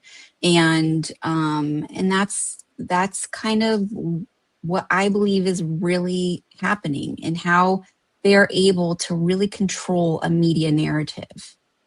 But also the prosecution has a burden of the truth that is not required of the defense, not at all, not even close. Yes. So that's their entire job, is that burden to, you know, of the truth. And the defense they just don't have it. So in that sense, it's not that they're doing anything. I would argue it's immoral and unethical, but they're not doing anything that every other defense attorney is not allowed to do. The prosecution could not do this. Right. So I just think I've never seen a defense. I've never seen a defense team behave like this. It's well, I've never even seen a other defendant. night, and yeah, no, I haven't either. But I'm really, really curious to know what these other attorneys think of Karen and Alan and all of these wild claims that are so easily proven false. Like, I really want to know what they think of these civil attorneys that are now involved. Like, I can't we've talked imagine to they some would of them, right? I mean, some of them are disgusted by it. The good guys, you know, that we found on Twitter. I think she. Well, no, but I mean her. I mean her Yeah, additional attorneys. Like, you know, well, she's added a bunch of other probably the attorneys. I mean, I'm thinking that there's only one kind of attorney that ends up on this particular client's team. Right. That's true. That's true. I would just be very angry. I mean, obviously we know Alan, whatever, put him aside. I would be very angry if somebody brought me into this and sold me all of this, and I signed my name to those documents, and then, you know, I found out how absolutely false all of these claims were. I would be hot, but I mean, like, again, like you said. Right. Like, put Lydia, that form you had up there, because I've read this and I don't know why that line didn't stick with me as much as it did tonight. The line about Jen's illogical route. Yes, illogical Yeah. route, and her directing it. Yeah. And then, I mean, Carrie Roberts' testimony completely. And That's a it's not lie. like that changed. That testimony was in both trials. The Right. story was exactly the same. And even the order of the calls, if you go back and look at the order of the calls, Karen calling Jen, and then several minutes later, because you can tell she's just like manic. Yes. And so then she calls Carrie second, because she called Carrie right at 5, and Carrie remembers that she called her right at 5. Yes, that's But then the John is dead. John was hit by a that's plow. the John is dead, Mhm. hangs up.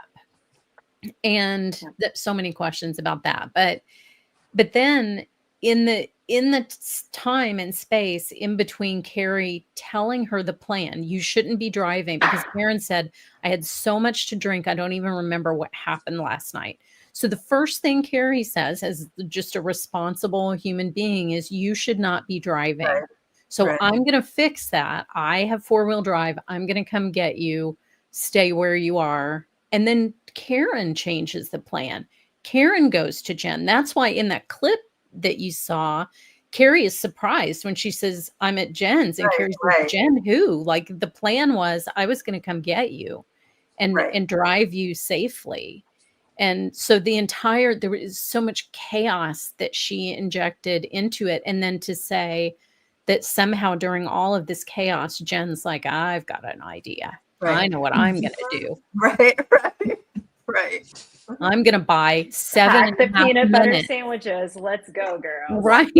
But also the time is so small. The amount of time is so small. So the entire conspiracy, according to this one paragraph in the stupid filing, the entire conspiracy depended on the 7.5 minutes that Jen deviated the route and went back to John's house, that everything got wrapped up so neatly in that 7 or 8 minutes. It's just incredible. The way Jen's mind works is just amazing. It is. It is. And the number of calls that you would think you would see back and forth between her and the people who are like, I'm almost finished. I'm almost finished. Give me 3 more minutes. Can you go by Meadows? Just buy us a little time. But oddly enough, there were no calls. There were no texts. Just like how she never reported back after 227. She communicates telepathically. Oh, that's what I forgot about that. Even she's communicated telepathically with me, and I already forgot. She probably erased my memory. It just begs so much imagination. Yeah, it does. Well, to and make I it love how work. the focus is, all the focus is on where did Jen tell them to go? Which way did they drive? It was an illogical route. Where was Karen driving? Right. Karen said she was driving around. Why don't they ever question her? I think Where you know, was she Steve. at? I think we all know Yeah, where we she all know. was. Yeah. Well, and that's a But great they point up on the screen right now. Ginny said this earlier. Karen and Higgins were texting the 2 weeks prior. They were, flirting, whatever they were doing. And all she had to do, was text Higgins. What's John doing? Where's John? That's all she had to do that night. And strangely enough, she did not. I mean, all she had to do was knock on the door, obviously. Right. After she dropped him off, she was wondering where he was 5 minutes later. I'm not sure why she didn't just go knock on the door. That's for another time, obviously, to talk about. But that's a great point. I mean, all she had to do was text Brian Higgins, ask, is John there? It makes no sense.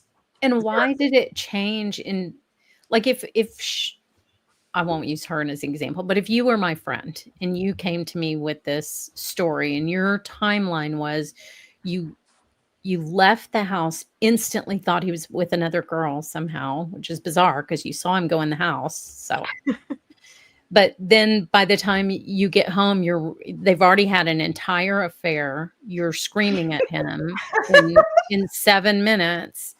And then, a couple hours later, you hit him and then he got hit by a plow. Like, that's a lot going on. And I would have some questions for you. Right. As my friend. Is not way too many movies. Right. Way The too many movies. other part that we always forget is when she called Jen McCabe or had Kaylee call Jen McCabe, she thought she was going to be able to tell a whole different story. And she told Jim McCabe, I left John at the waterfall. Yep. And that was her plan. And two other things stood out in that little section to me. Number one, why were these two people the people that she called? She didn't know either of them very well. She didn't know one of them well enough to know her phone number. And because I have a lot of people I would call if something traumatic happened to me. Right. And none of them would be you know what's people. funny though, Lydia? Let me interrupt for 1 second. I feel like, and I'll figure this out for sure, but I actually think she might have known Jen better, because I know she spent more time with Jen and Matt. For some reason, she didn't have her phone number. I think they more connected through John, but they hung out socially, I think, more than her and Carrie Roberts. That's what it seemed like. And I feel like she had Carrie's number because Carrie took care of more the little boy who was younger at the time. Jen took care of Kaylee, who was older. So Karen probably had to have more contact with Carrie about with the little boy there. But it didn't strike me that they were all like besties, like those people that you count on in an emergency. No, not at all. Not at all. So there's that. And then there was just in the testimony, and this is not related to what I was saying about Karen, but it struck me as very, I don't know, sad and sweet. In that same, it's not in that clip that we played, but it's right after that. Hank asked Carrie a question about how she communicated with John that day. And in the midst of all of those hateful text messages that were going back and forth between Karen and John, when Karen was just relentlessly calling him and texting him, and, the relationship was ending and all this, that was going on all day long, the day, of the incident. Mm-hmm. Yes. And in that testimony, he says, did you talk to John that day? And she says, yes, my son had an incident at school. And John, they were texting back and forth because John wanted to know how her son was. So just that stark difference of what kind of people they were in the midst of probably a really awful day, with his girlfriend, and then trying to balance that with this good news about the school and all of that stuff. I still don't think he was probably having a good day because Karen was in it and she was torturing him. He takes the time to care about what happened to Carrie's son. I thought it was one of the saddest parts of her testimony. It's sad. Yeah. So we have some texts that no one has seen. And so when Karen was in the back of the car and they were looking for John, she was texting with Katie Is it Camarina? How do you pronounce it? I think I can't remember how to say it. But so as they're supposed to be looking for John, Karen is texting with Katie right around the time that John is found. There is a little text exchange between the two of them. So, my question would be, if she saw him because she's just eagle-eyed, and, he was just so obvious out there in the yard, even though Carrie and Jen didn't see him. How did she see him if she was texting at the same time? And so what you get from that is she knew exactly where he was. So do you have those Tuesday, those texts? You know what? I have them. I'm having a hard time uploading them for some weird reason. Just give me a few minutes. Sure. Yeah. Well, while she's doing that, I brought this up the other day, and I cannot remember who this person is on YouTube, but I watched, he's not familiar with the case, but he was watching one of Karen's interviews and kind of giving his opinion about it. And he brought up a good point about when they found John. He says, it seems like the way she said that, like he's effing right there, like, or however whatever order it was in. She sounds more angry than, like, she's angry that they didn't see him, that Jen and Carrie didn't see him. Sure. She definitely wanted one of the girls to find him. Right. Not shocked, not surprised, angry that it wasn't, that they were continuing to drive because they didn't see him. Yeah. And I It's mean, it makes sense when you see the timing of these texts as well, that she would have been feeling that way. Right. I mean, I thought it was a great point. I think she expected the two of them. I mean, she was obviously drinking, so I think she expected the two of them to see him.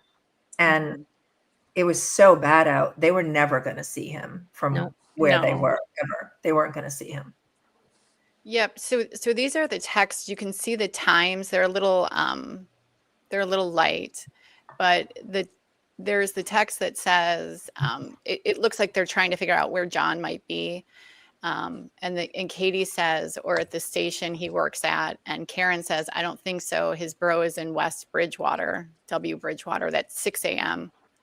And then Katie says, right, I'm sorry, I'm just brainstorming. Karen says, it's okay. And I think that's all at right around 6 a.m. At 6:34, Katie texts Karen and she says, any luck? And Karen's reply to Katie is, he's dead. At 6:37, was that? 6:34, I think. I think it says 6:34. That's her reply. Yeah. So here's another friend of John's, and just absolutely no concern out of Karen Reed, no empathy for anyone else. Just he's dead. When my father died, my kids had stayed with him. He was in hospice, and my husband and I had been there for quite a few nights in a row. And the kids said, hey, why don't you guys go home and get a night of sleep and we'll stay with grandpa. And my son, I'm not going to cry. My oldest son was in college. My middle son was in college. My youngest was in high school. My oldest son called me and said, Mom, you guys really need to come. And we were like an hour away from my parents at the time. And he didn't tell me that my father had passed, but we laughed. My three boys, who were, these are kids, met us at the door to tell us and to hug us. And here is Karen Reed, just, like saying, oh, he's asleep. It's just no concern for anyone. I can't imagine saying to my partner's friend, someone that knew him, and he had passed away. I can't imagine saying it that way. And I really, I don't think it's because she was going through so much trauma at that moment. I think that is just who Karen Reed is. I think Karen thinks about Karen. That's my opinion. Is that 5 whatever? I can't really see, but 5:55 was the first one. Did she with the heart? Did she heart that message? At No, 5:55. She put a heart. Yeah.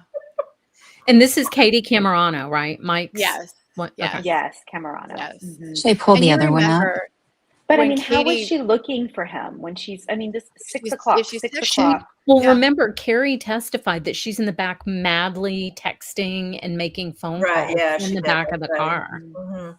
But she just happens to look up at the right time to spot him in the blinding course, snow and the of pitch course. black. I mean, come on, you guys. It does not And, make and any the medic also who testified, I forgot which one, but he had testified that she asked him if John was dead or something to that note. And, he told her that they were working and there was no one that said he was dead, obviously, because he wasn't But you don't pronounced want to dead. say that, right? Nobody wants to say Right. that. I mean, She said it a and lot when of you're times. Yeah, when she did. your body temperature is that low, they're not allowed to pronounce someone dead. Right. Because there is a chance that they can still, I forget what the percentage was, but it was John still had like a 15% survival rate or something. Don't quote me, but it was low, but there was a percentage of survival rate still there. So Karen is the only person that is saying he's dead, and just blatantly, it's just very odd. It's a very odd reaction. Well, she loves a reaction. I mean, that's what she said. I mean, she said the I'm same thing gonna- to She texted the same thing to Higgins, remember? And to her father. She texted, he's dead, John's dead, or something. Mhm. That was all. Instead of what happened last night. What happened? Where was John? Yeah. She never asked any of them what happened. Didn't. She never asked anyone. She didn't even ask. Whereas they were all asking. They were all asking each other and asking her. I mean, what happened? We've seen the text messages to her. Karen, what happened? Right. Not once did she ask that. Not once. No. This one. Sorry, is I should have put this one first. I'm sorry, guys. I didn't realize it was earlier. So she's in the back seat typing, "I'm driving around with Carrie and Jen." Mm-hmm. Yep, she sure is. She hearted another one. Oh my God. Can you imagine hearting a text message while you're driving around trying to find your... No. Well, did she heart it or did she type it? It looks like she typed it. No, the pink ones are Katie. Yeah, I think that's Katie. And you remember when Katie gotcha. testified, she was No, very see broken how up. it says, okay, keep me posted. And then did she, I think Karen heard It's just an emoji. No, I think Katie sent a heart. Yeah, that's Katie. okay. Well, no, Karen did send one later when she said it's okay. She sent like the swirly heart. Oh, okay. Oh yeah, Yeah. she did. The hearts The going one around. before that. Yeah, I the couldn't even. right, I mean, that one. You've all Did- experienced a trauma. Can you even imagine sending this many text messages? Nope. No, I've been in a situation where I had to call 911. I couldn't even figure out how to dial my phone. I couldn't find my phone. I couldn't get my phone open. I could not dial 911.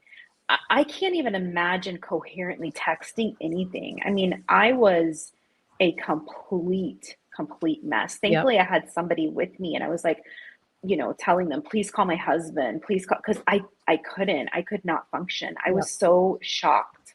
Which is what Jen described happening to her. Yes. I mean, she was in shock and she's trying to type on the phone. It's exactly, that's what a real person in shock, that's how they behave. Well, I think people Your hands are shaking. There's different types of way people react to things. So I think being in a panic mode, But you don't send hearts Tuesday. I think the fact that she's in the car and she's looking for him at the same time on the side of the road, according to her. Right. And immediately sees him when she says he looked like a buffalo in the snow because the snow was so smoothed over, right? Because they're in the middle of a blizzard. And she sees him and they had to dig his head out of the snow. So it's just very interesting. Yeah, like Karen says, I had a call from my husband once and I could barely type or think. It's very strange, the conversation that's going on. That's a good point. Yeah. You feel, I mean, exactly like Jen described it, you feel frozen, like your body, I don't know how to describe it, but like if you've ever felt it, you know exactly what Jen was talking about on the stand, because I have had that feeling before. Right. It's like you just can't move, you can't think, you're just completely frozen for a moment. It zaps your memory and everything. Yeah. And she even Kaylee on the stand, and we did get some of her transcripts, and we will have to go over some of that at some point. But Karen was already convinced he was harmed, and he was on the side of the road, possibly by a snow plow. And this was all before even leaving the house that morning. Right. So, I mean, we talked about this earlier Tuesday, and Lydia and I were on here trying to figure something out with our sound earlier today. But, when she drops him off, and how many minutes is it later? You guys know better than me, when she called saying no one knows where the fuck you are. Yeah. Oh yeah. That was like the third call, I think. 7 minutes later. Yeah. So it was really quick. I mean, And who's no one? Which would be odd if she saw him go in the house, And right? not only, like, what do you mean no one knows where? You just dropped him off. It makes And sense. she hadn't placed any why calls to anyone else that or makes sense. texted anyone. How does I have a anyone know? theory on that. I really think, because she's a very jealous person, we have evidence that behaviorally she is impulsive. She has an clear anger issue. And then from the Aruba story that we heard in the first trial, how she immediately jumped to the assumption that John was cheating on her when hugging the friend in the lobby, and then retracts that and offers to pay the girl's room as an apology. But we know that she has this jealousy issue.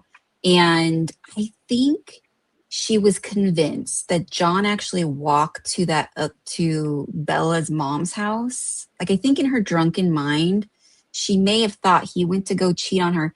And so she wanted him to think that she was at the party. Like, where are you? No one knows where you are. As if she was going to catch him, maybe. After Like, she was backing trying up at everything. 24 miles an hour, she thought he ran off to Bella's mom's house. I personally think that she was out of her mind drunk. I think she reversed, and I just really believe that people who are that wasted do a lot of things that don't make sense. They're not rationalizing properly. I think she may have thought she just clipped him, which she did, but she didn't really think much that she actually had injured him to that extent. I think maybe she even thought maybe she hit the flagpole. Who knows? I mean, there's things in the yard, right? But that's just my opinion.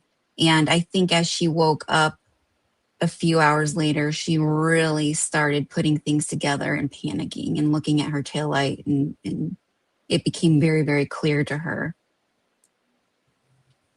But that's my opinion. Mm-hmm. No, yeah. I mean, there's so many, I don't know. I mean, I've never thought she obviously hit him on purpose. I always felt like it was an accident. Always, I don't think she intended, obviously, to murder him. I don't believe that. I think she backed up the way she did. I think she did want to clip him or, whatever she wanted to do. But I feel like her calls after were more kind of all part of her setup, her alibi. That's just my opinion, because I feel like she was in alibi mode, I feel like, immediately. I agree. Yeah, just immediately. I think she got out and saw him. And I think that's when the piece of glass thing happened. And that's why she said that was crazy. And that's why she said he didn't look mortally wounded to me, because she did tell the truth so many times in some of those interviews. And that was one of the times she told the truth, was when she said he didn't look mortally wounded to me. Yeah. Mr. Comedy is me. A lot of people think that he threw the glass at the car, maybe. And that's why she backed up like that, which is something that a lot of people think. Well, I think when she said I was trying to garner a reaction, that's when she was reversing.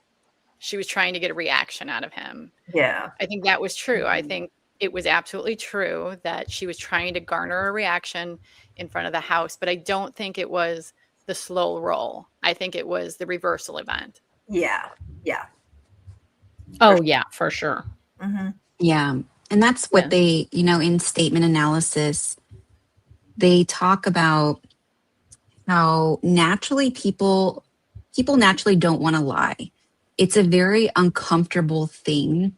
So when people are putting a fake story together, there's a lot of truth in it.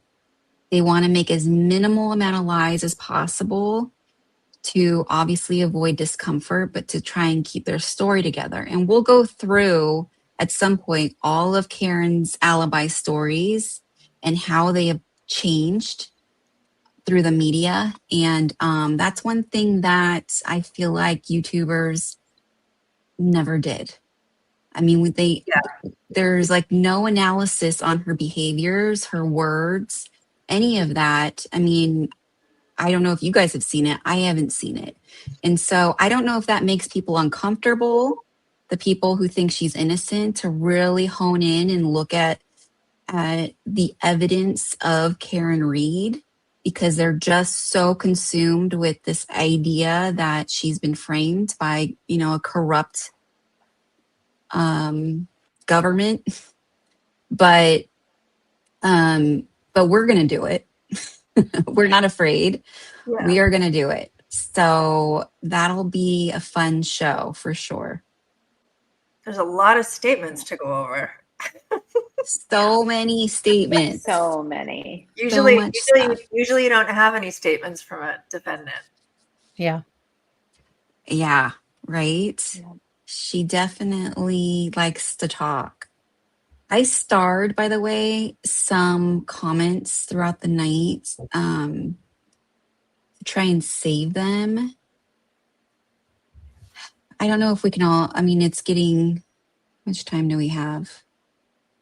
It's we just hit. Yeah. Oh, okay. Well, maybe we can answer some of these. Some of these are like real good questions. And I say they come clearly from Free Karen Reed people. So I just want to note that we're listening and we are going to cover this stuff. One of these questions,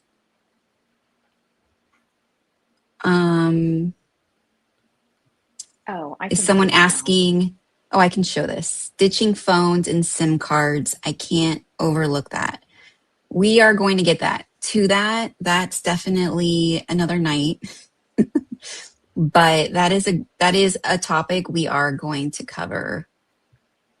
Nobody ditched their phones. So no. we'll get into it. I mean, I know that's what you've been told on, that's not what happened. And can I just say, yes. sorry, a SIM card. No, I was going to ask you to.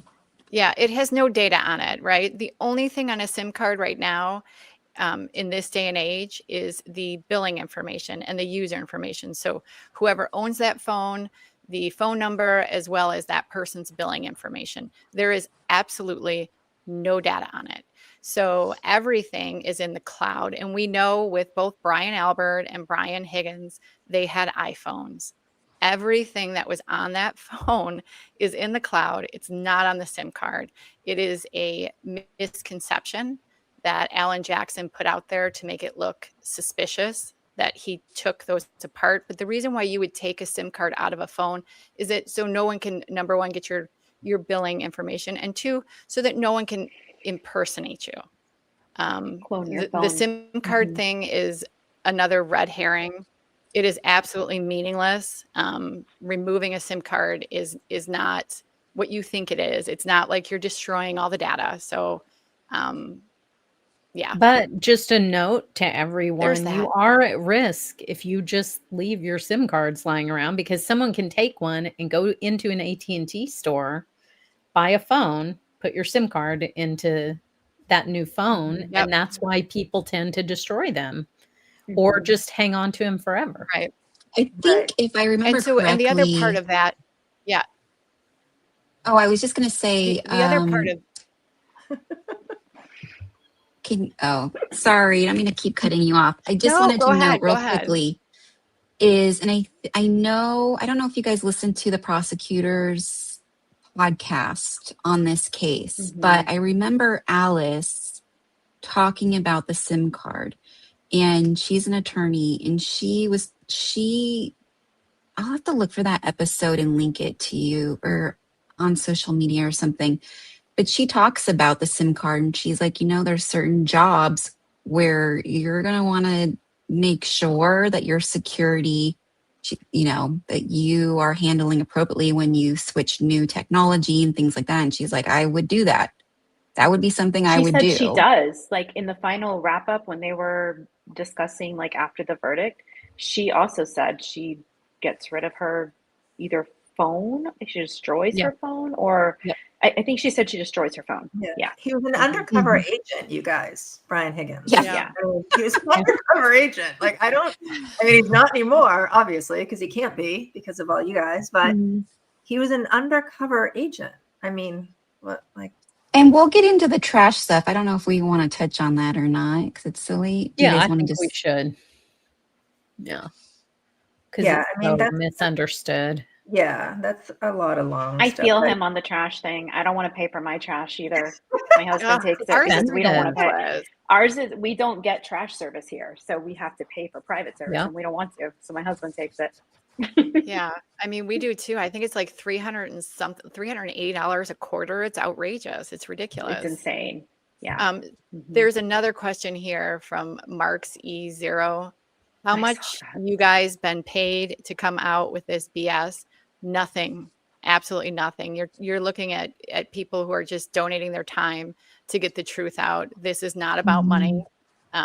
If people would like to give money, we ask that they give donations. None of us are making a cent. So the answer to your question is $0 and 0 cents. Mm-hmm. And 0 couches. 0 couches. And None of that. Well, I don't know about that. 0 couches. Yeah. No I furniture. happen to love my couch. I've had it for 5 years and I still love it. So I wouldn't even accept a couch. This one I like too. Karen's biggest health issue is diabetes. I Yes, she's saw a that. lying liar. I starred that one. Diabetes. I saw that. So great. So if we're gonna wrap it up, Tooz, can you just put the website up just so we can once again ask Good people, question. like we said, and what was his name, Mark, who was asking what we're being paid. We're not, looking for money, whatever, any collections. But if anyone was going to send anything to us or anything at all, please go to defendingthetruth.org and donate to the witnesses. They have a hell of a fight coming up. A lot of civil suits going on, a lot of things that, it's going to cost a lot of money that no one should have to be responsible for after what they've all been through. So whatever you guys can, and if you can't, please share it, and just, that would be the best thing that we can ask from you guys. And we're also not asking you to order small pizzas, cut back on your groceries. Right. Like No, that. no, Only please. do it if you No. can. We will not be auctioning off donate if you dinner can. dates with Jen McCabe or signing Right. photos. No. We do get paid though. We get paid in mean tweets. That's Yes. how we've gotten paid for 4 years. And So, mean Yes, we blogs, mean blogs, mean everything. We get paid in meanness. And it fuels us. Yeah. One thing I want to do too, you guys, I would love to do is, I feel like there's a lot of people that, I don't know if they, didn't watch the trial, but they kind of latched on, after and learned a lot about the case. I would love to play Hank's closing, like we had talked about one night, and kind of go over it. I feel like that was, I know Ginny and I have talked about it. That closing and Creighton Waters closing are my two favorite closings. Historic. Trial. Yeah. So I would, I have the was so full good. one with the multi angles. We can play that. Oh, you do? Yep. Oh, that would be great. Yeah, Yep. I think people would like that, because that was Beautiful. That was a great closing. He didn't get what he deserved there. No, it's No, crazy. no. I never thought that she was going to be found guilty. Probably from the girls know this from the beginning. I never thought that. I always thought it would be a hung jury, just because I always knew that some Free Karen readers would end up on the jury. I didn't know that it would be the entire jury. But anyway, but I truly thought after that closing, I remember I texted all the girls, and I really thought I did too. I didn't get it. Yeah, it was an excellent closing. It really was. So good. So that would be fun to do one night. Yeah. Let's do for that. sure. Yeah. So we will be seeing you guys. We're actually going to be doing next Friday, right? Yes.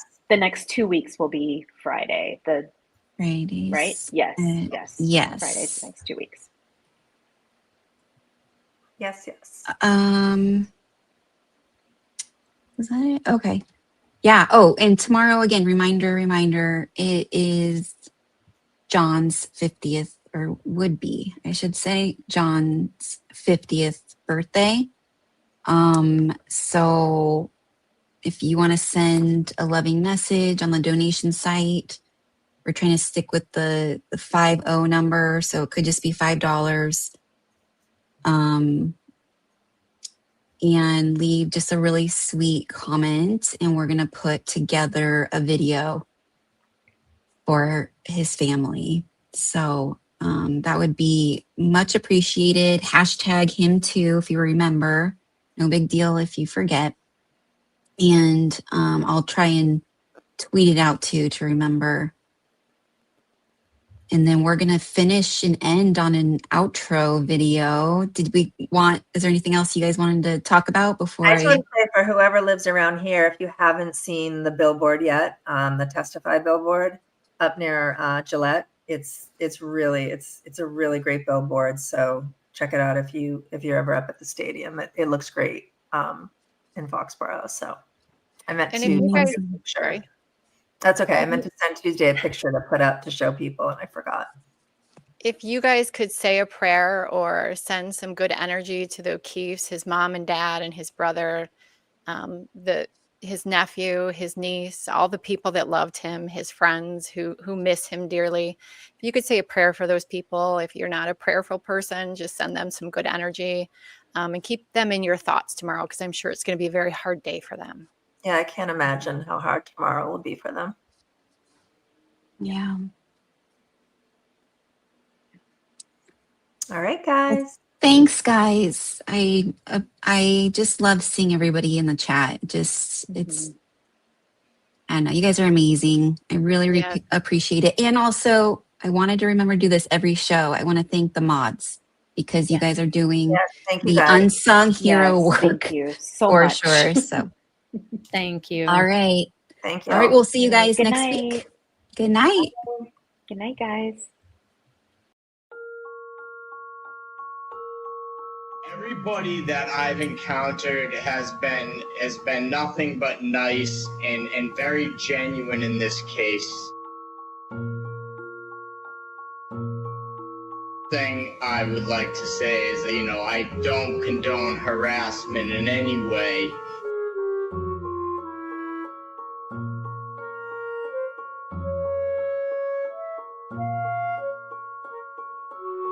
Chris Albert, you are a poor excuse for a select board member.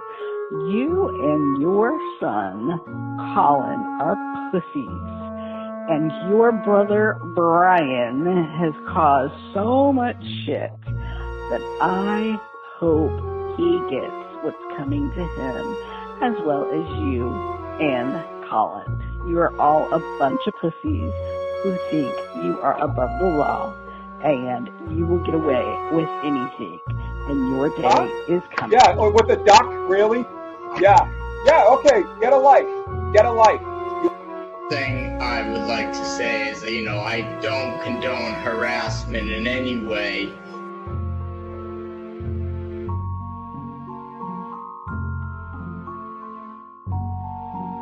Everybody that I've encountered has been nothing but nice and very genuine in this case.